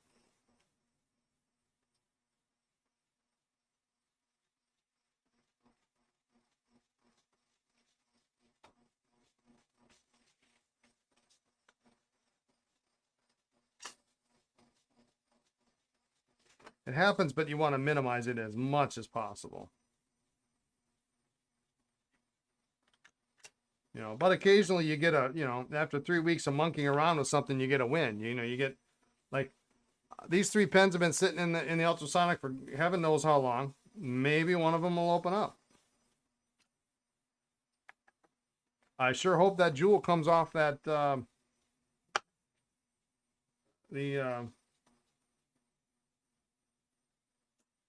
clip screw bushing, or the clip screw.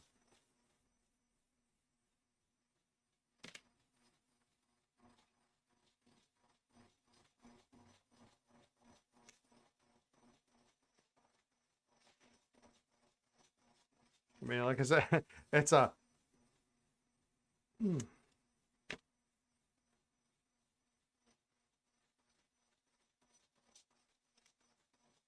it's a 3-minute job. 3-minute is 30-second job to tighten that clip up.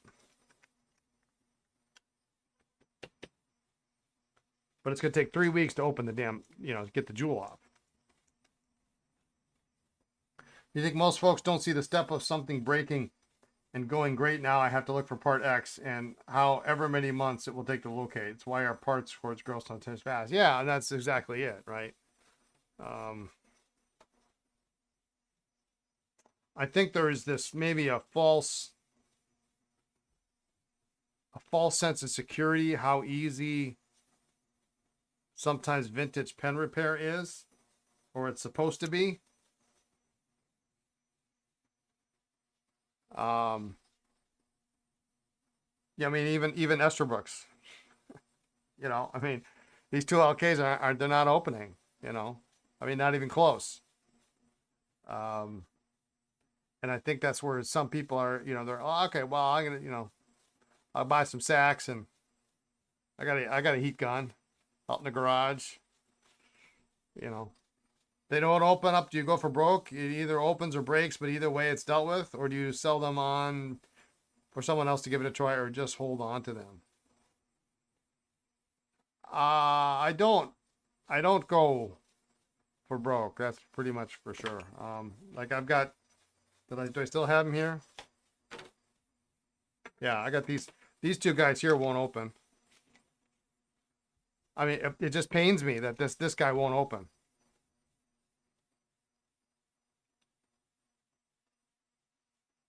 Oversized deco band.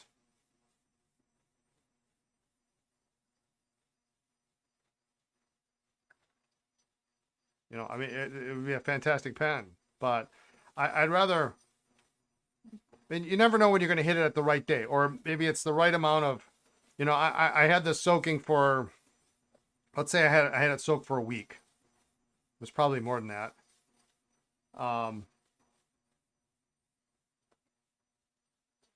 But maybe in reality it needs 2 weeks. And so maybe the second time I come around, that one of those metal collar reinforced walls, I am certain it is. I am certain it is. Yeah. You know, maybe the next time I come around and try to do it, and I let it soak for another week, I mean, maybe that's what it's going to take. You've been trying to get a 51 joule off for the last 2 months. No luck so far. Oh, my God. Don't say that, Hans. Oh, my God. You did try and was successful in fixing a lever. I learned a lot and gave me a lot of respect for vintage repairers like you. Is yeah, yeah. These are notorious for getting stuck, and then all of a sudden one day they come open. All of a sudden one day they come open. Um, but you know, it's got a great nib. It's got a cap is fantastic. But you know, if I had another barrel that I could get open, you bet your booty I'd take this cap off and chuck this in the bin. You know. You need a jewel for the cap I fixed for you. You have one, but it's okay. That one, yeah. That was best case scenario. At least I could take that one off. You know, this one flummoxes me to no end. I hate this. I hate this a lot because this is hard rubber, and this should just come off easy in heat, and it just doesn't. It just doesn't.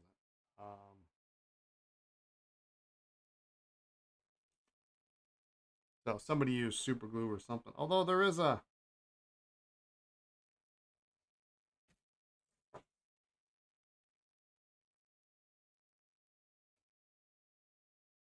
slight gap. I mean, so what ends up happening is these end up just like I should put a piece of tape on it and say that the section's stuck, so I don't keep thinking that there's no reason a good pen is in the barrel. But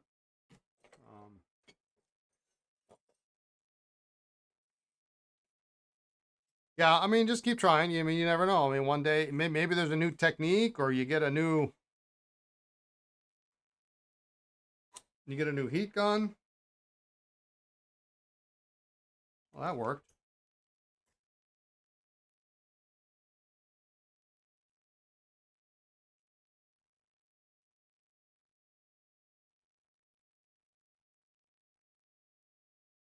Mm.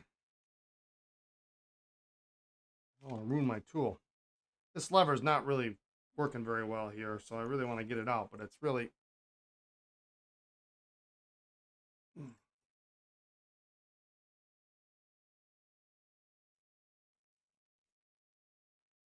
trying to pull it from the back. It actually.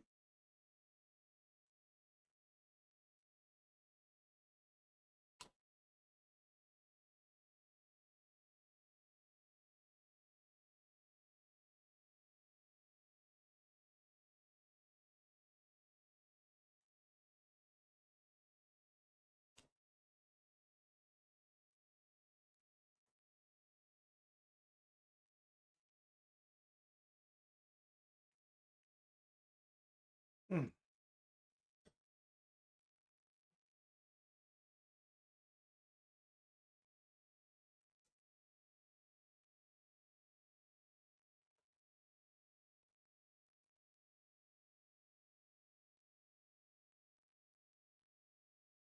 Oh, I see.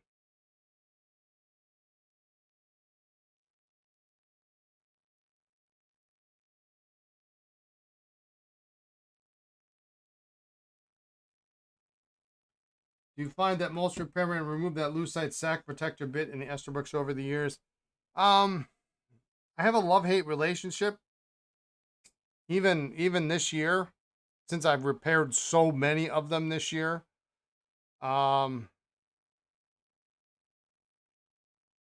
guess my motto is if the J bar is good,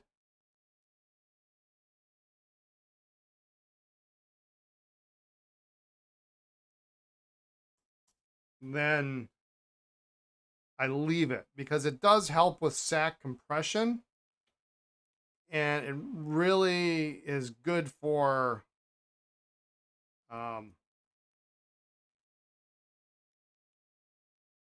getting a full fill. It really does a really heck of a job. There we go.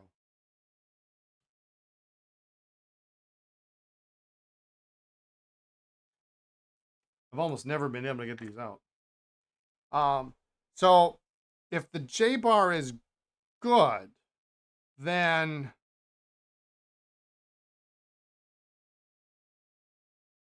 I'll leave it in. If it's not good and I have to replace the J bar, then typically what I'll do is I'll pull the sack protector which then means you can fit a 54 instead of a 48 J bar in there. And then you can fit a longer sack. Now, it doesn't give as good a compression even with the 54 as it does with a 48 and a sack tray, but if you're not going to have, and the only reason you have that in there is for that compression, but it helps line up that notch on the lever. But if you're not using it, if you got to replace it with a aftermarket bar that doesn't have that notch, then it's kind of like, I don't know what the point is. So yeah, this is a cool J bar. It is stiff as all get. Look how thick this is. This is ridiculous.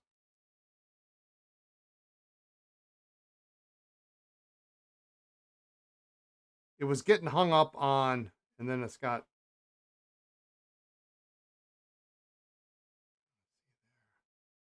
It was getting hung up on the C-ring slot. Yeah, it is a crowbar.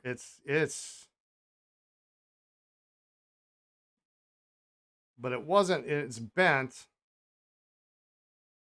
I'm hesitant to put it back in because if it doesn't go in right, I got to get it out again. Yeah, it's not gonna snap anytime soon. It's beefy. Yeah.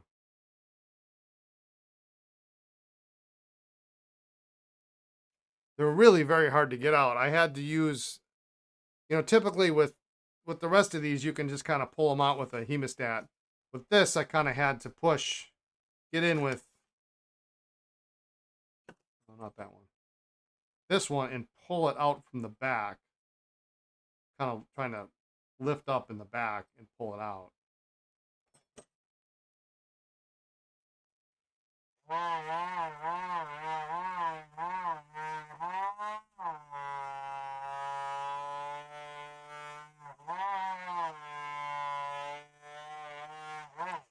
But it wasn't going down all the way. It was kind of only going down about half away.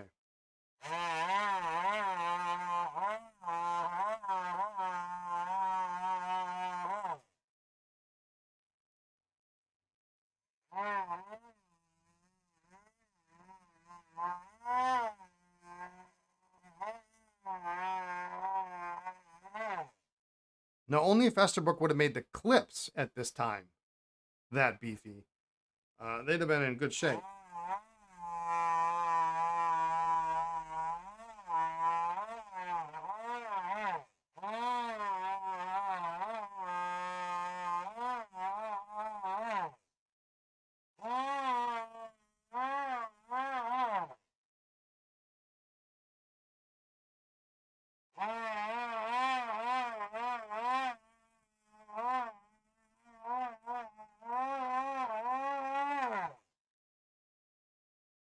That's going to be, I mean, you compare that to what you got cooking here.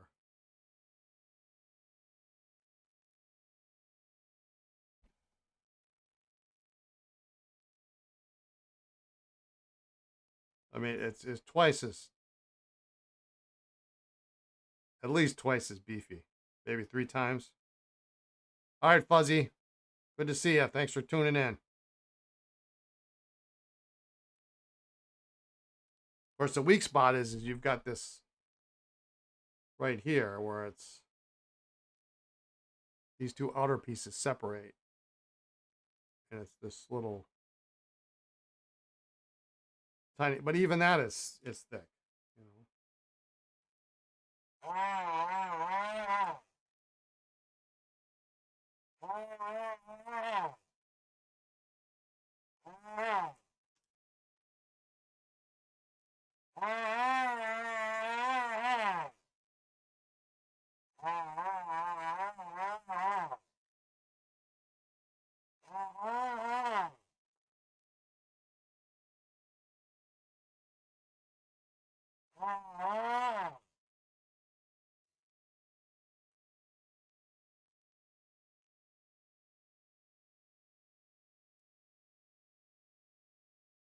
Oh, this one.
And of course, if you're moving that sack protector, then you might as well take this out.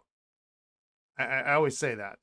I know there was a thread about this on what FPN just recently. The only reason this spacer is in the barrel of LJs and SJs is so that you can use the exact same J bar for both sizes. And there's also, there'll be one in, sometimes there's one in a J too. If you don't have the original J bar, you don't need this, because this just makes sure that that notch lines up correctly. And if you don't have it, take it out. You've got enough room then to put a bigger bar in there. Usually, and you can put a longer sack.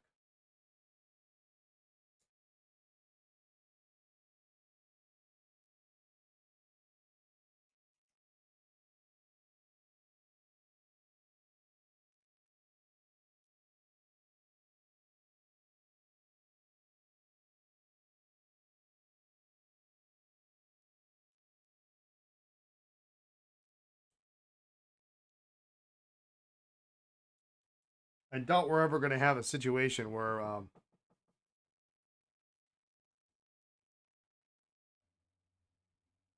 look at that.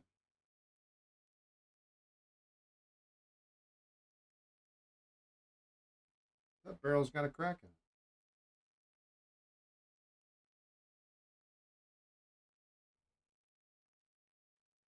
Well, that's not going to work, is it?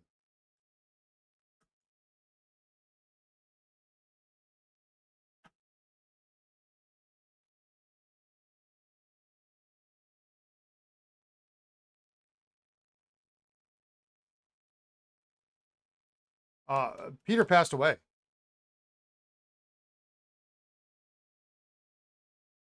Peter is no longer with us.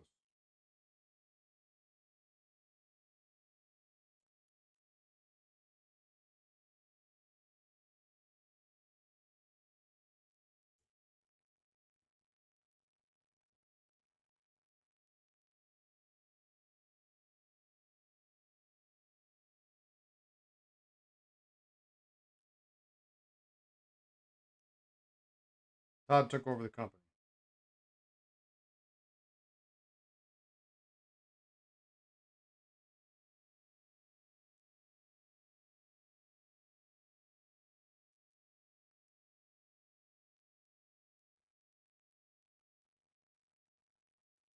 That was earlier this year.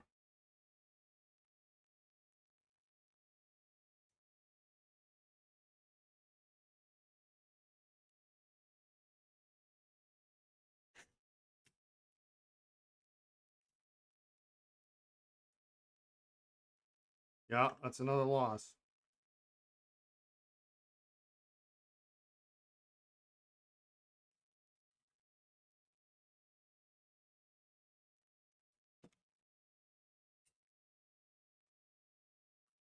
That's for sure.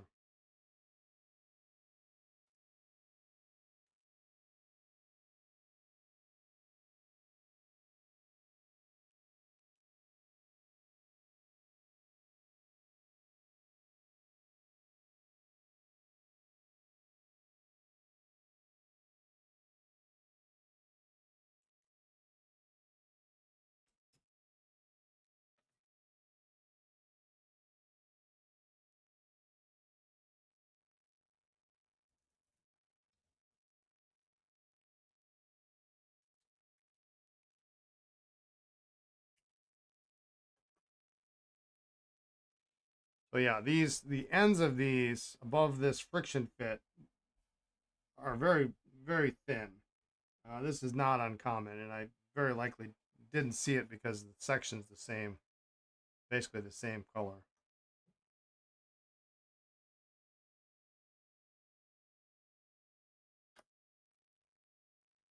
So when you're putting a J-bar in, you really have to compress the J-bar a little bit so that it doesn't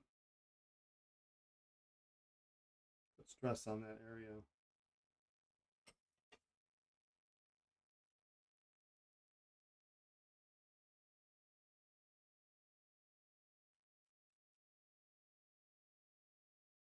So I don't look at it like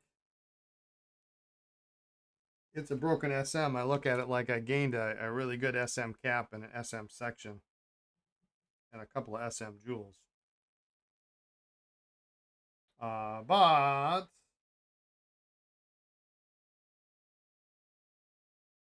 I don't need this then because I can use this J-bar. Guess we can just hope that the new influx of popularity breeds the next generation to carry on. Yeah.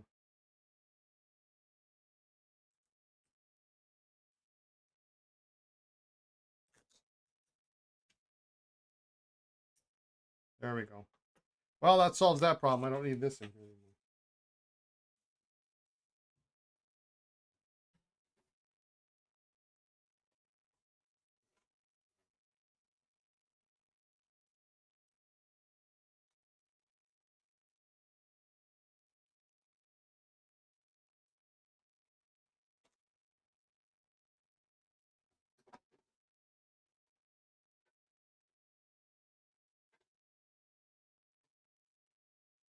I don't need this.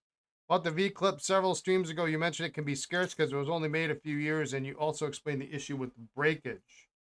Were most of them thrown away by users who originally purchased, or is the breakage now, say at the time of repair? No, the breakage is in the clip. It's in this clip because of the way the clip is designed and how close it is to the body of the pen. I mean, it's ridiculous, right? And it's thin. And so either the clip springs or it just snaps off. It just shears off.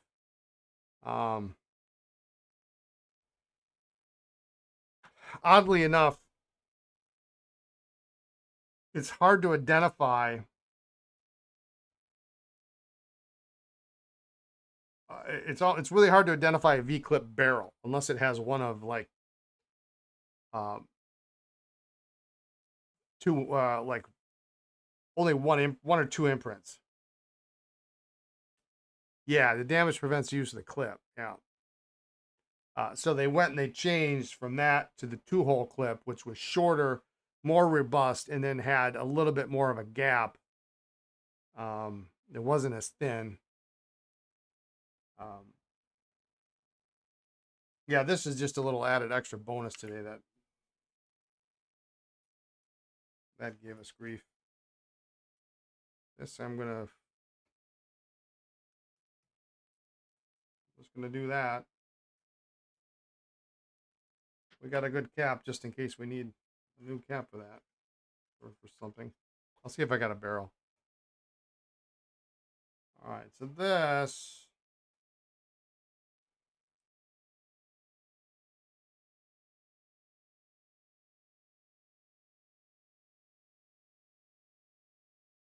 What is that?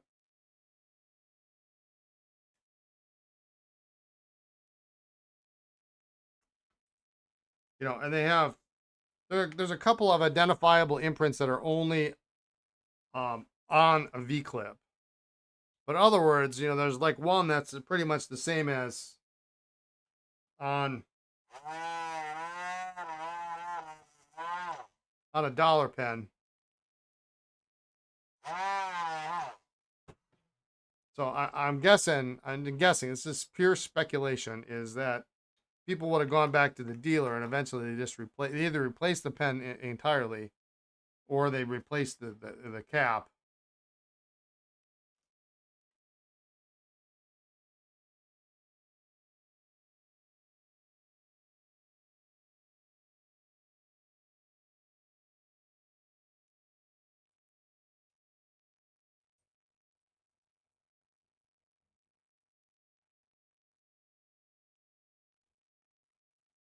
Because they changed the J bar setup to something obviously less robust. They changed this whole lever setup.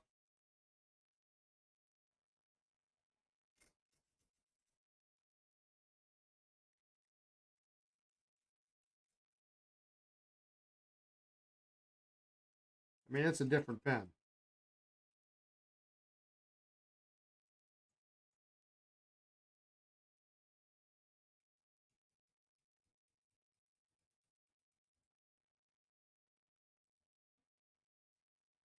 But you can get its successor in the same materials as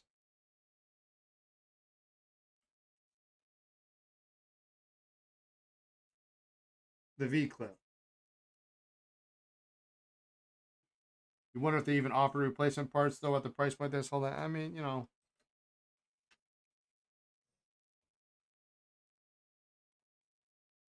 I mean, it's better than a crappy pen. It really is. I mean, it's you know, it's decent construction.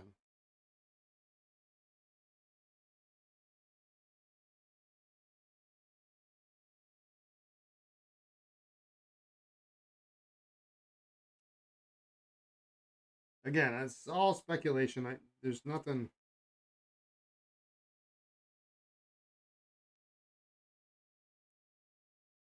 No company documentation.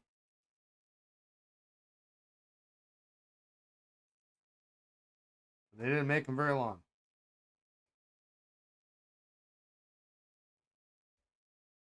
Interestingly enough, though, as far as the combination clips, I've not really seen very many with the combination clips. Very unfortunate. Unfortunate. Very, very uncommon. It's not. I would expect to see more of them now that way. You know, you find them in the wild or something that's got it just.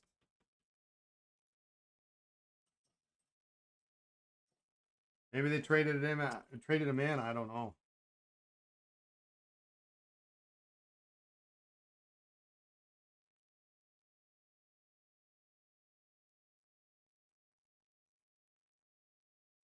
Now, Esterbrook had been in business at this point for, you know, over 50 years. So they were, you know, they were not a unknown.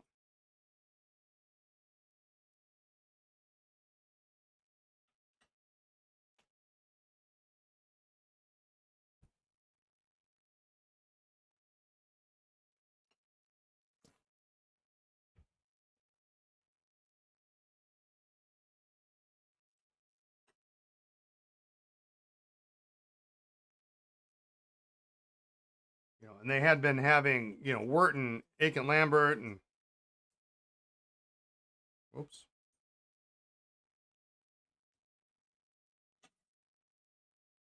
Taylor Rue and Conway Stewart making pens for them.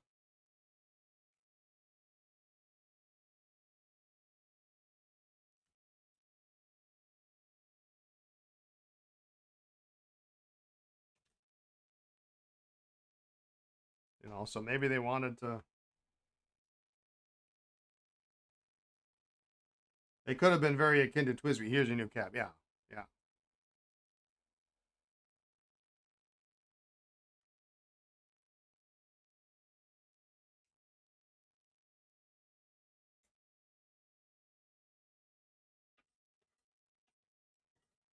until we can find some early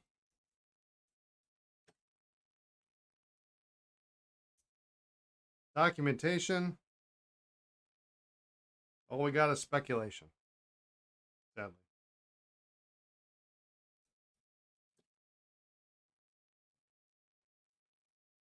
So the V-clip black pens are much more common than the celluloid V-clips. Yeah, absolutely. Yeah.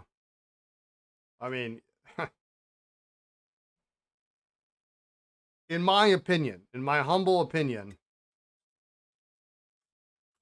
this pen should sell for far more than it does. It's so much less common by a factor of 20, maybe more, to your standard LJ, Yet it only commands a very tiny premium. I mean, people won't pay. These should be $150 pens. They really should be. People just they will not pay for that. Maybe because it's an all black pen. Maybe because you can't use the clip.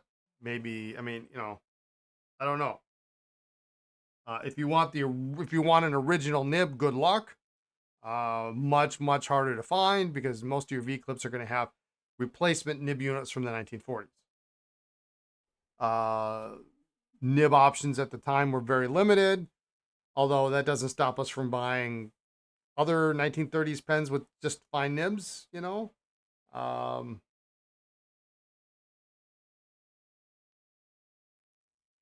But yes, the celluloid, the marbled, what we would call $1.50 plastics,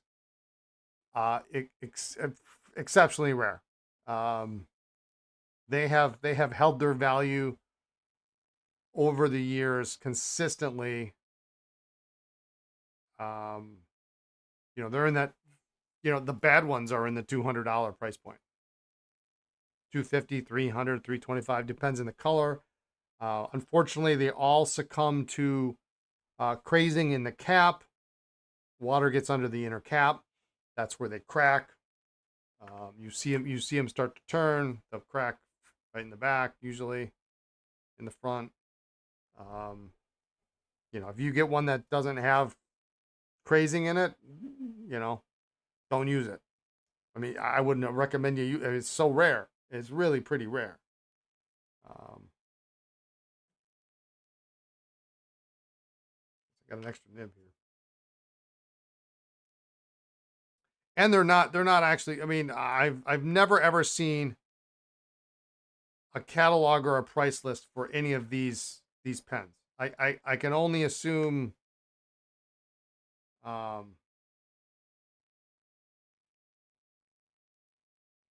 I don't know. Did they call them a Model B? Was it a Model B and then they just changed the clip? While they changed the clip, they changed the they already changed the lever kind of in the middle of production of the V clip. They changed the design, but they actually changed the entire lever itself along with the actual bar. Was it a Model B? Maybe this was it can't be a Model A because that was the slender version. I don't know.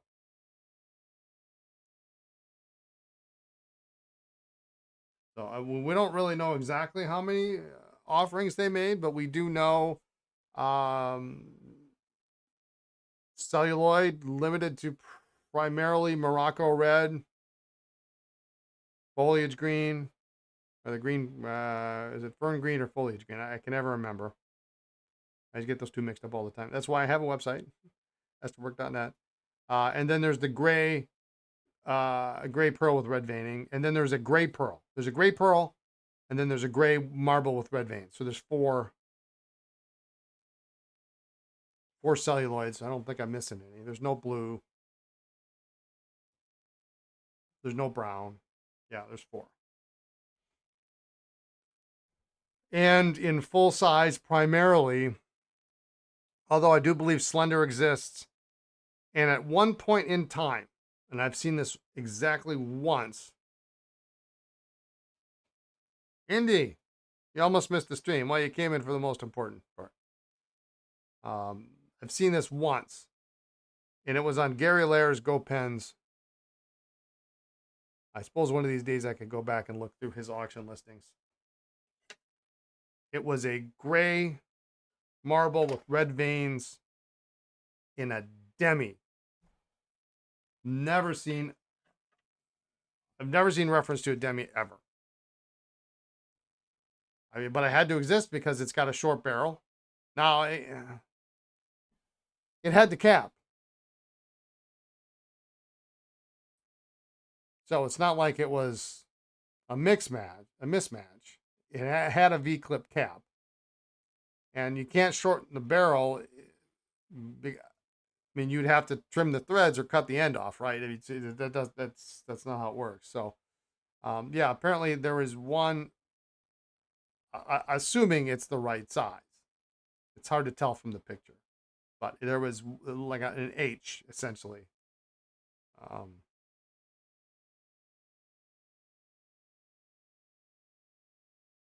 And then there's the mystery of where does the hard rubber V clip come in?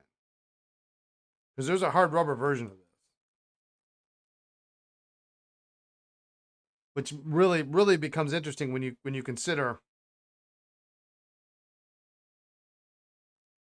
this pen comes out in 31, and then by like 33, 34 for sure, we've moved on to the 2-hole clip. But yet, and 99% of these that you find, I've never seen. Well, that's not true. I think I might have a hard rubber cap. 99% of these that you see are going to be plastic. So they made hard rubber V clips. They switched to plastic. Then they switched to the 2-hole clip design, which also included celluloids, your $1.50s.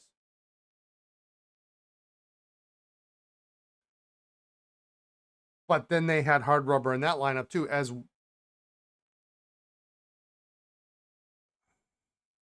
Let me think about this for a minute. In 1934, we'll say 34, just because we're not really sure. The first 2-hole clip that cuts in, just like the V clip here. Oh, it cuts in toward the top. That pen is not to be found in plastic. I've been looking for 27 years. That pen does not exist. And anybody who says they have one in plastic with that particular clip, I don't believe.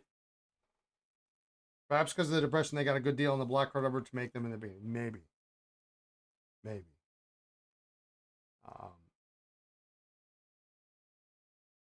But you've got a hard rubber V clip that was very short. Must have been a very short production. You love a 27-year hunt? Way to go. Yeah. But you got plastic for a year, at least a year. And then you move, the immediate next clip is only in hard rubber. But then they use that clip design, or they use hard rubber in multiple clips in cap band configuration. You can see the transition from the low cap band to the higher cap band to the more streamlined clip that comes up instead of cuts in with the round cutouts. You know, till 1938, we've got hard rubber in the lineup in some way, shape, or form. In addition to having all of those except for 1934 in plastic. And by the time we get to the latest 2-hole clip with the ridge up the top of the clip, we're now solidly in plastic territory. There's not a hard rubber version of that to be found. We're into, for sure, 1941, 42 range.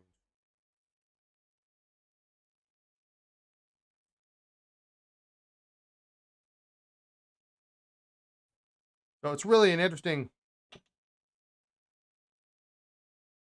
progression, especially on the hard rubbers. If you want a fun typeset, collect all the variants of hard rubber Esterbrook's, not including the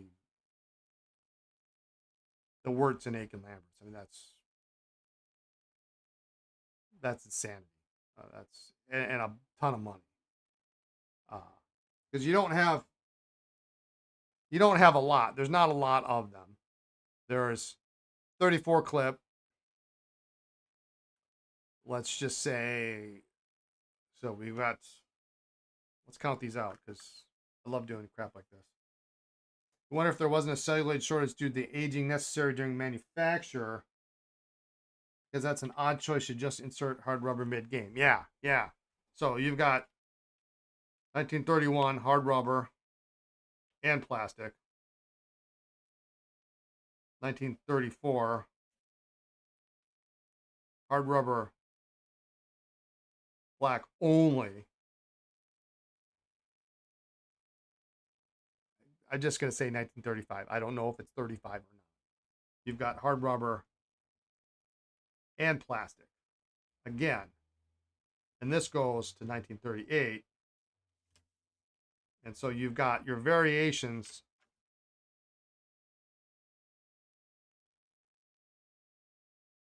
If you want to do all the hard rubbers.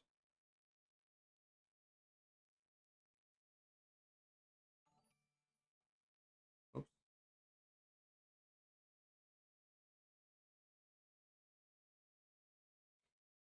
Sorry, I missed that. Thank you for following, whoever that was.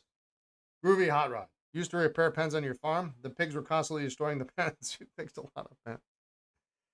So you got your V clip. You've got your first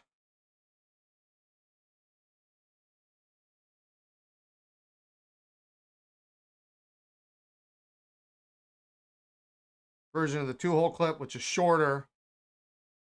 And then this later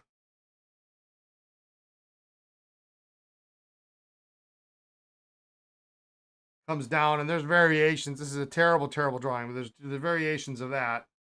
So this only comes in basically in one configuration.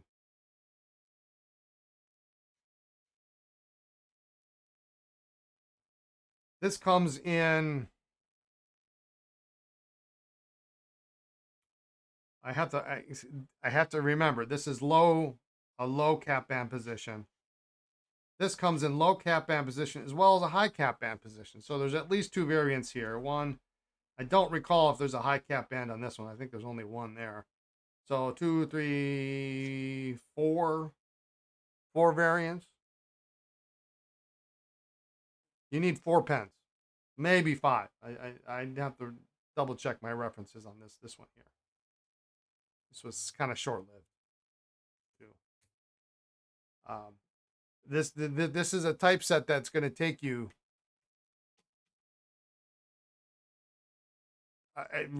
And you got matching pencils too. Let's not forget matching pencils. But this typeset will take you 20 years to fit to fill. Partly because that one you won't find. 4 varieties, 3 sizes though. Well, I don't know. We don't know.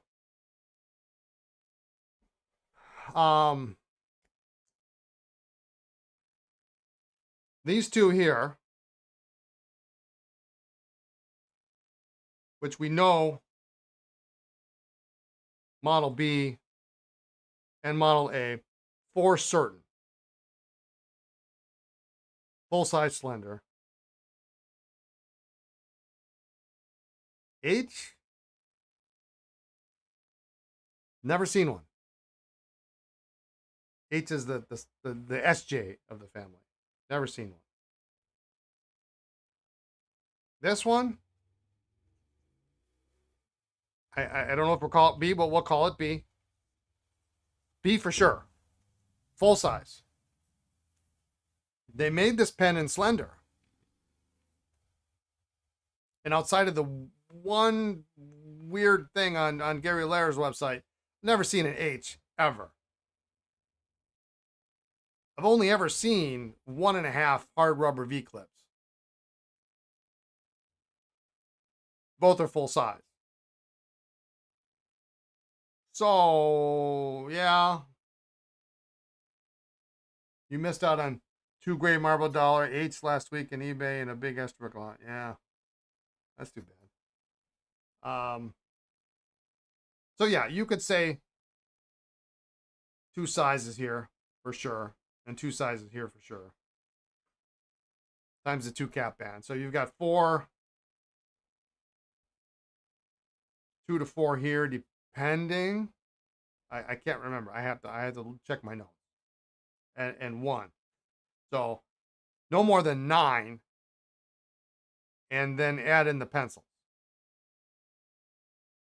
And one of these pencils, which is funny, like a year ago, I found one of them for the first time. Didn't even know it existed. And then I found a second one this year.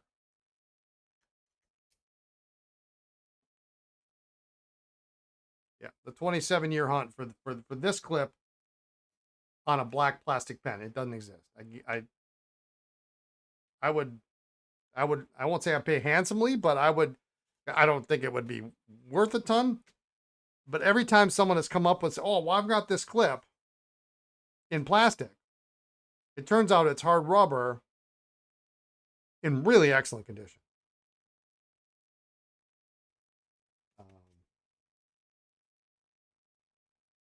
I just don't believe it exists. I wonder if they just had, they were trying to solve this cap problem. This is, again, speculation. Indiana and Iowa have been turning up some great finds in the sticks lately. Okay. I wonder if maybe Friedrich is right. They had hard rubber stock, although that seems weird. Maybe the hard rubber came late. Maybe the hard rubber V-clip is late, is very late. Our natural thinking is to think that hard rubber would be first. But again, this is 1931, 1932. Other companies have moved on at this point, and by many years, right? I mean, Schaefer was what, 1925?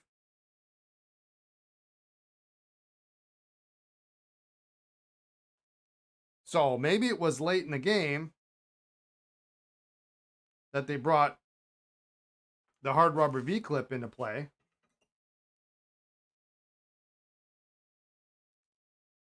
Well, this kind of thinking here is starting to make sense. And then in 34, they quickly changed the clip, but they didn't have plastic ready for this clip.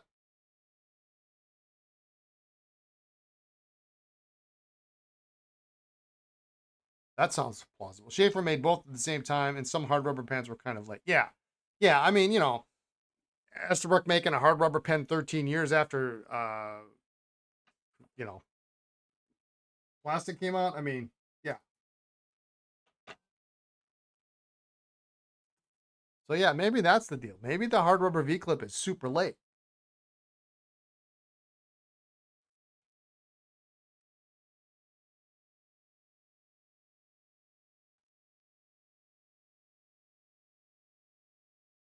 I might go with that thinking moving forward. Maybe they didn't have a huge stockpile because this is their first pen, the first pen they ever made. Everything else was made by somebody else.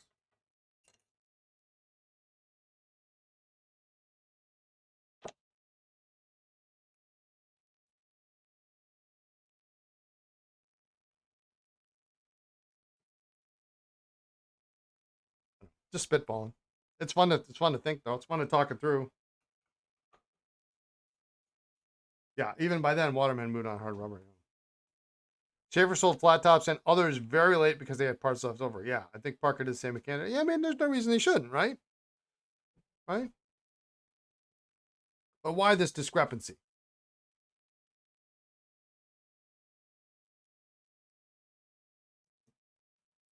If they truly made hard rubber early, the first V-clips, why don't we see more? Why did they like move on to plastic? Maybe they made them. Maybe they got a good deal.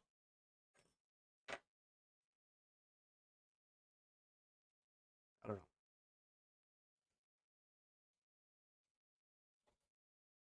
Maybe they had a ton of barrels and hard rubber, so they made caps to fit them. The problem is the imprints aren't the same. There's only there's 3 imprint variations on a V-clip. Only one of them is the same as would be found on a dollar pen. What does this have? Yeah, this one and this one's not the same thing. Now, I love this. You guys are making me think. So they made caps, yeah. But the hard rubber imprints are all the same. They are all of the same imprint.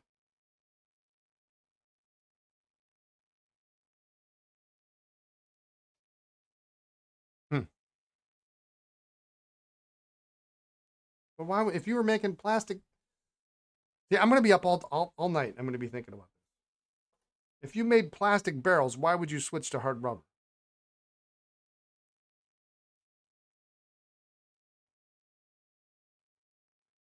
Somebody make this make sense for me, please. Friedrich and Hans, you're doing a great job.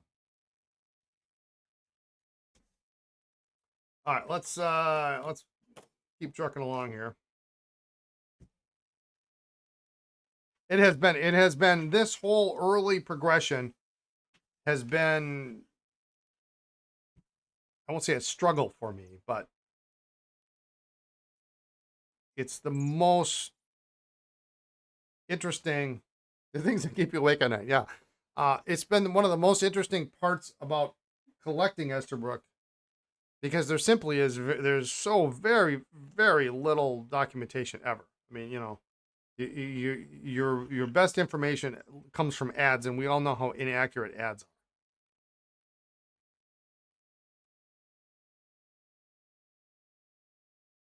Although I do have,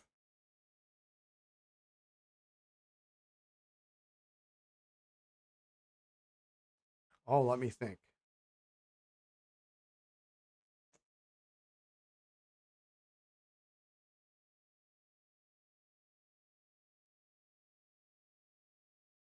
I have an ad from the Greg writer.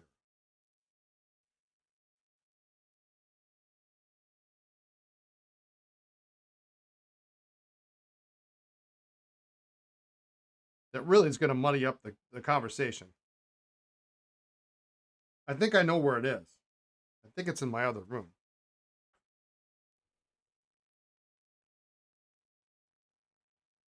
Could someone have specifically requested hard rubber? Esterbrook had a lot of government and business contracts since the 19th century.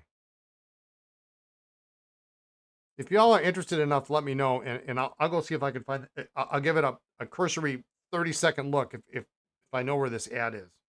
Because I think I know. It's literally on the other side of the wall.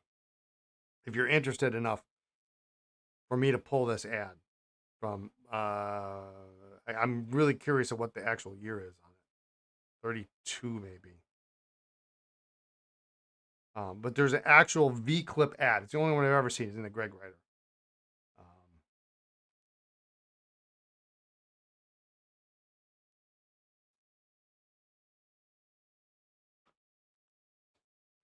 Now, federal contracts are a good resource for backtracking numbers of pens made. Yeah, how do we find out? Is there a record of contracts?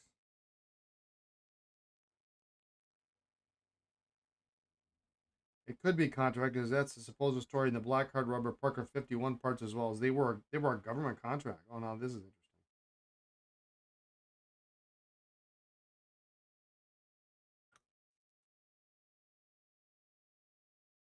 They're obtainable and likely to be reasonably accurate.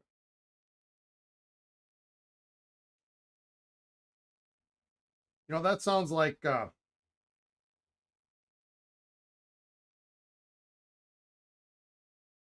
if there was any kind of resources to be able to identify government contracts, that would be, I think, an interesting article. Probably would bore the pants off of most people, but you know what? Suppose of a U.S. Navy request due to a non-conductivity in sensitive environments like compass. Assuming they weren't destroyed in that. Oh, yeah. Give me a minute. I want to see if I can find this. And you got to see, it is a cool ad. It's worth seeing because you've probably never seen it before.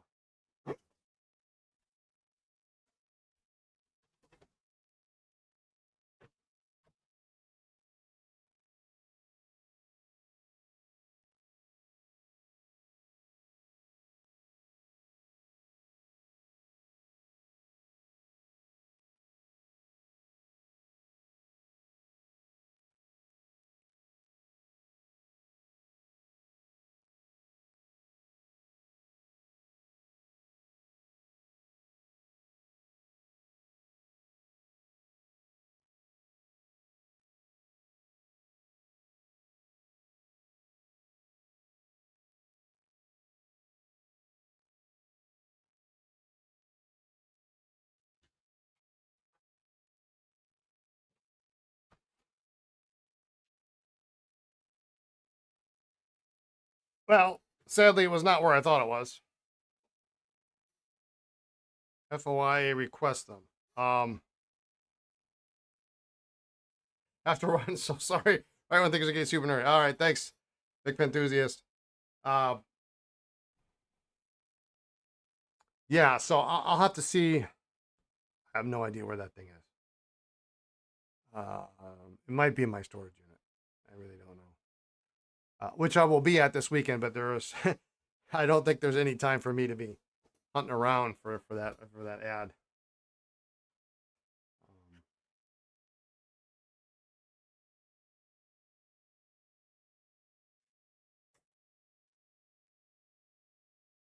I mean, the later, as we say, 1934 and later, we've probably run most folks off of the rebel. Yeah, there's only 3 of us left, I think, is really what it amounts to, I think, at this point. But here's the thing: you're not gonna get this nerdy talk anywhere else. So, thanks for keeping me entertained.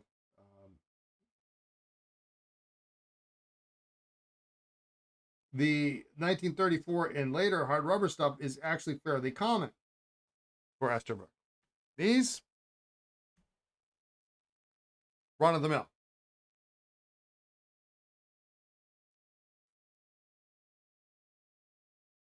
Pencils, maybe a little bit more scarce. What was the name of the publication with the ad? It's the Greg Writer. The Greg Writer. I just can't remember the year, and it should be somewhere between 31 and 33.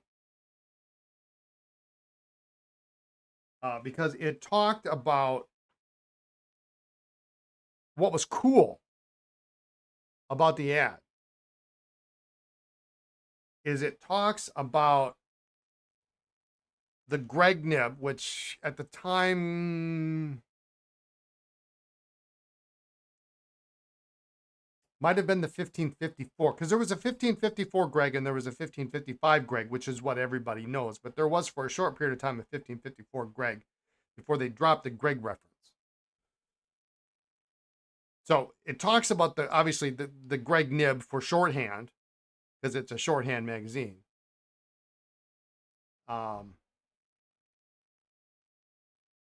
But it also talks about, and this blew my mind, it talks about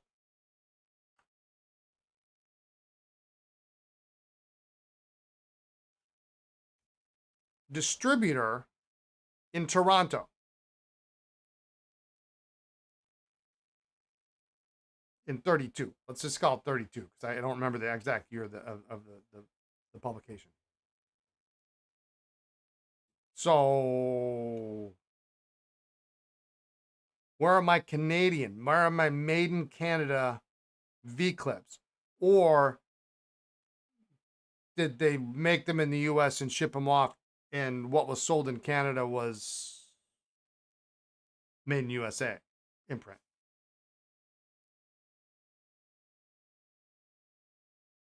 Ellen, you keep forgetting to email me about Esterbrook nurse pens. Stop forgetting. Email. Do it. That's a whole nother rabbit hole. Not quite as deep. That's fairly well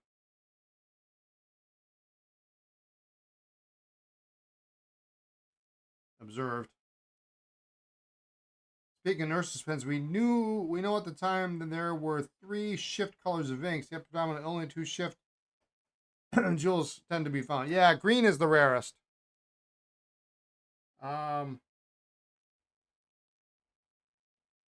If I think about it, I've probably seen 5 or 6 in my life.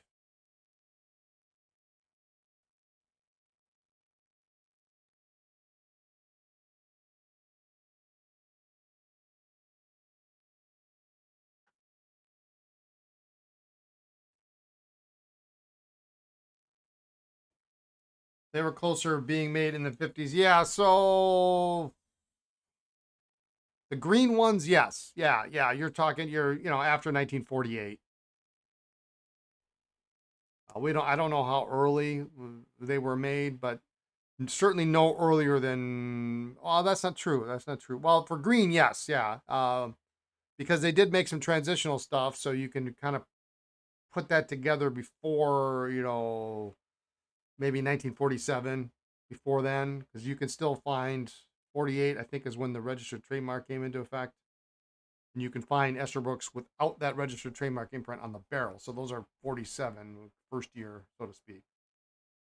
But you get the same imprint on a flat top. So, but those are typically only available with a red barrel end. Not black, definitely not green. Only red, and only available in the small, very small size, like H, I think is what it is, SJ size. And then you get into double jewels, they're SJ size, but then they're black, red, and green. And the difference, to tell the difference between the black with the white pen with black jewels being a nurse pen or being a pastel, is the nurse pens are SJ size and the pastel pens are smaller. Wow, if you have this ad, you never cease to amaze me. If this is it. It says okay on it. Let's see.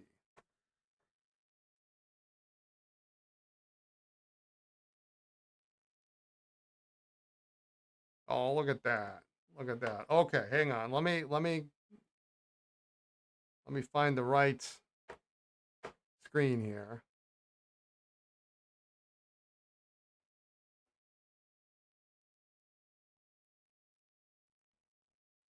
Yeah. Yeah, this is it. Now this is the American shorthand teacher, but I'm pretty sure this is,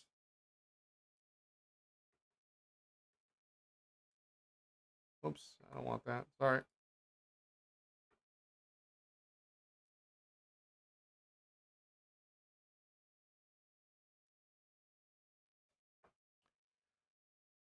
Yeah, it's just probably the same. June 1933. Test yourself with an Esterbrook Greg.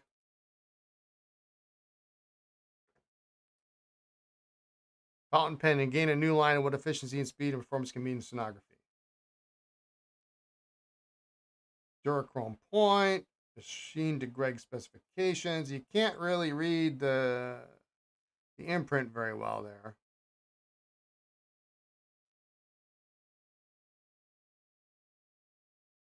Renew points permit the user to insert a new point as easily as quickly and putting a pen in ordinary holder. Price for a pen $1 and up. Brown Brothers Limited, Toronto, Canada. Yeah. And note, It's very interesting. It's a very interesting ad. So at least I don't have to worry about finding it. But um, the section on this is very odd. Yeah, it's a different. This is the ad though. This is the ad. $1 and up. So that tells me that could mean two things. It could mean the and up means well, there weren't 9,000 series nibs at this time. There weren't even 3,000 series nibs. You notice that the collar is different on the nib unit. It's actually kind of chamfered in on the bottom. This is a metal collar, is what this is. This is a metal collar, not plastic. But then also this section is very odd. It almost looks like a Parker section, but it's usually if we look at, I'm going to go back to the bench here, but notice how it's got a rib on there. Usually these sections are real elegant. They flare kind of out like this. They don't have that big kind of a step that we see in the ad. If I can make this bigger here.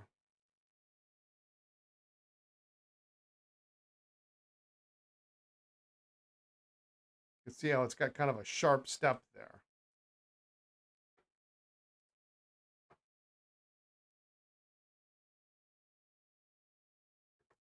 $1 and up.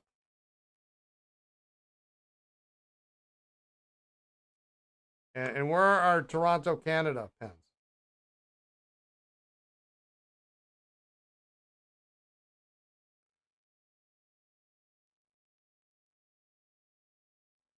I can find one.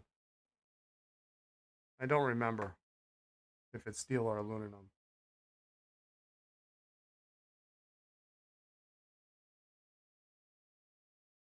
I want to say it's steel, actually.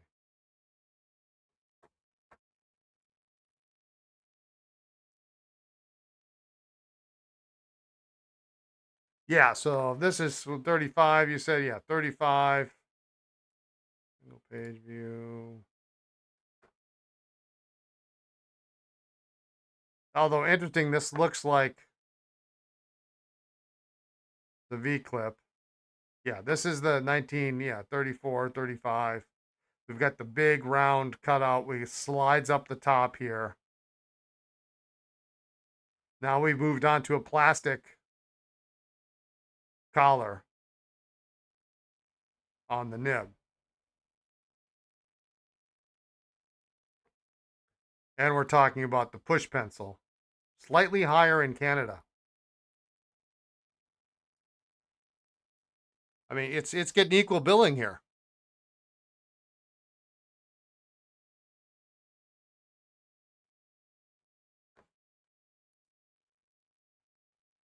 But what's interesting is this is a very late. It's the latest variant of lever, and we've got that on this pen in the tray here. There's an earlier version of this lever. I mean, obviously this is 33.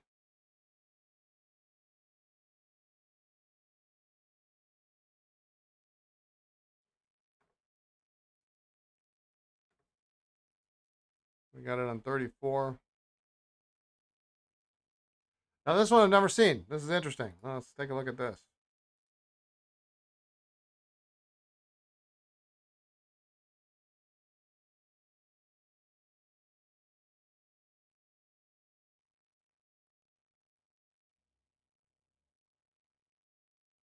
Gift models in colors are $1.50 and up.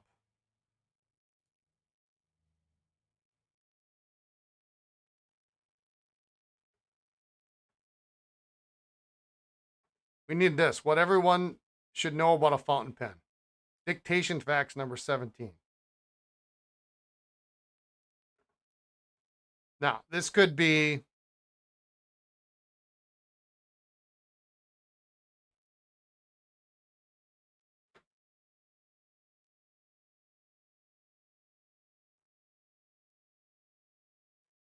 Later in 34.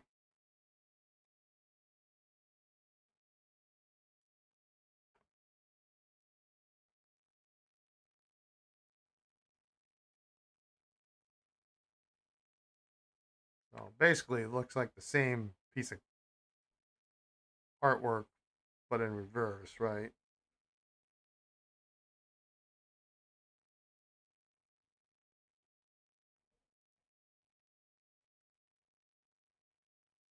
Gift model. They called them gift models.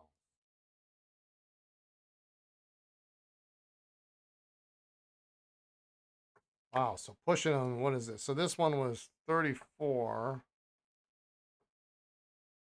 March. September. Here was this guy. This is 35. What is this? May? Yeah, May of 35.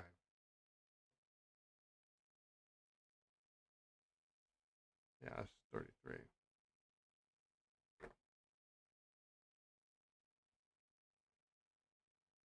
So yeah, I mean, I guess we've got a case here for V clip all the way up to September, at least a September of 34. And by May of 35. So that earlier model may be manufactured in 33 and then sold by the ads in 34. I mean, you know, I wouldn't think they would have used artwork for a pen with a clip that they didn't have, right, at the time. But the one in 35 doesn't mention, where is that one here?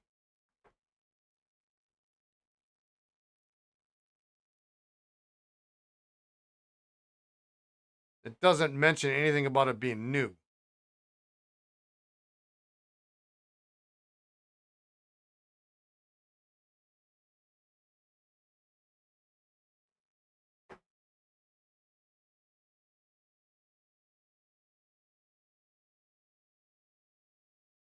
Yeah, yeah, they sold exactly what they listed. So yeah, so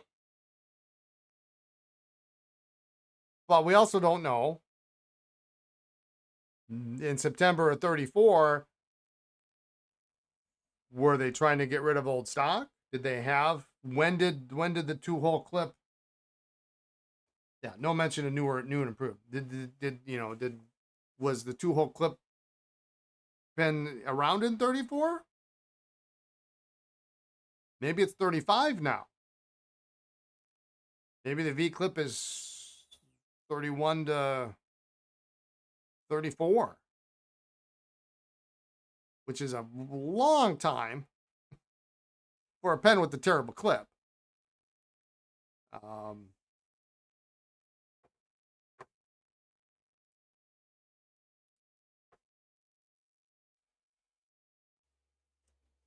Yeah, I don't know. Interesting stuff. All right, so these are pretty much ready to sit and wait. Boy, it's almost 5. I really gotta blow here pretty quick. So what we're gonna do? Yeah, maybe they just the rolling changes. It could be. It could be. You'd think they would have said something about, you know, I mean, it was a pretty drastic change, I guess, in that clip design. It wasn't like they just kept the design, but, you know, gave a little bit more clearance, and I don't know.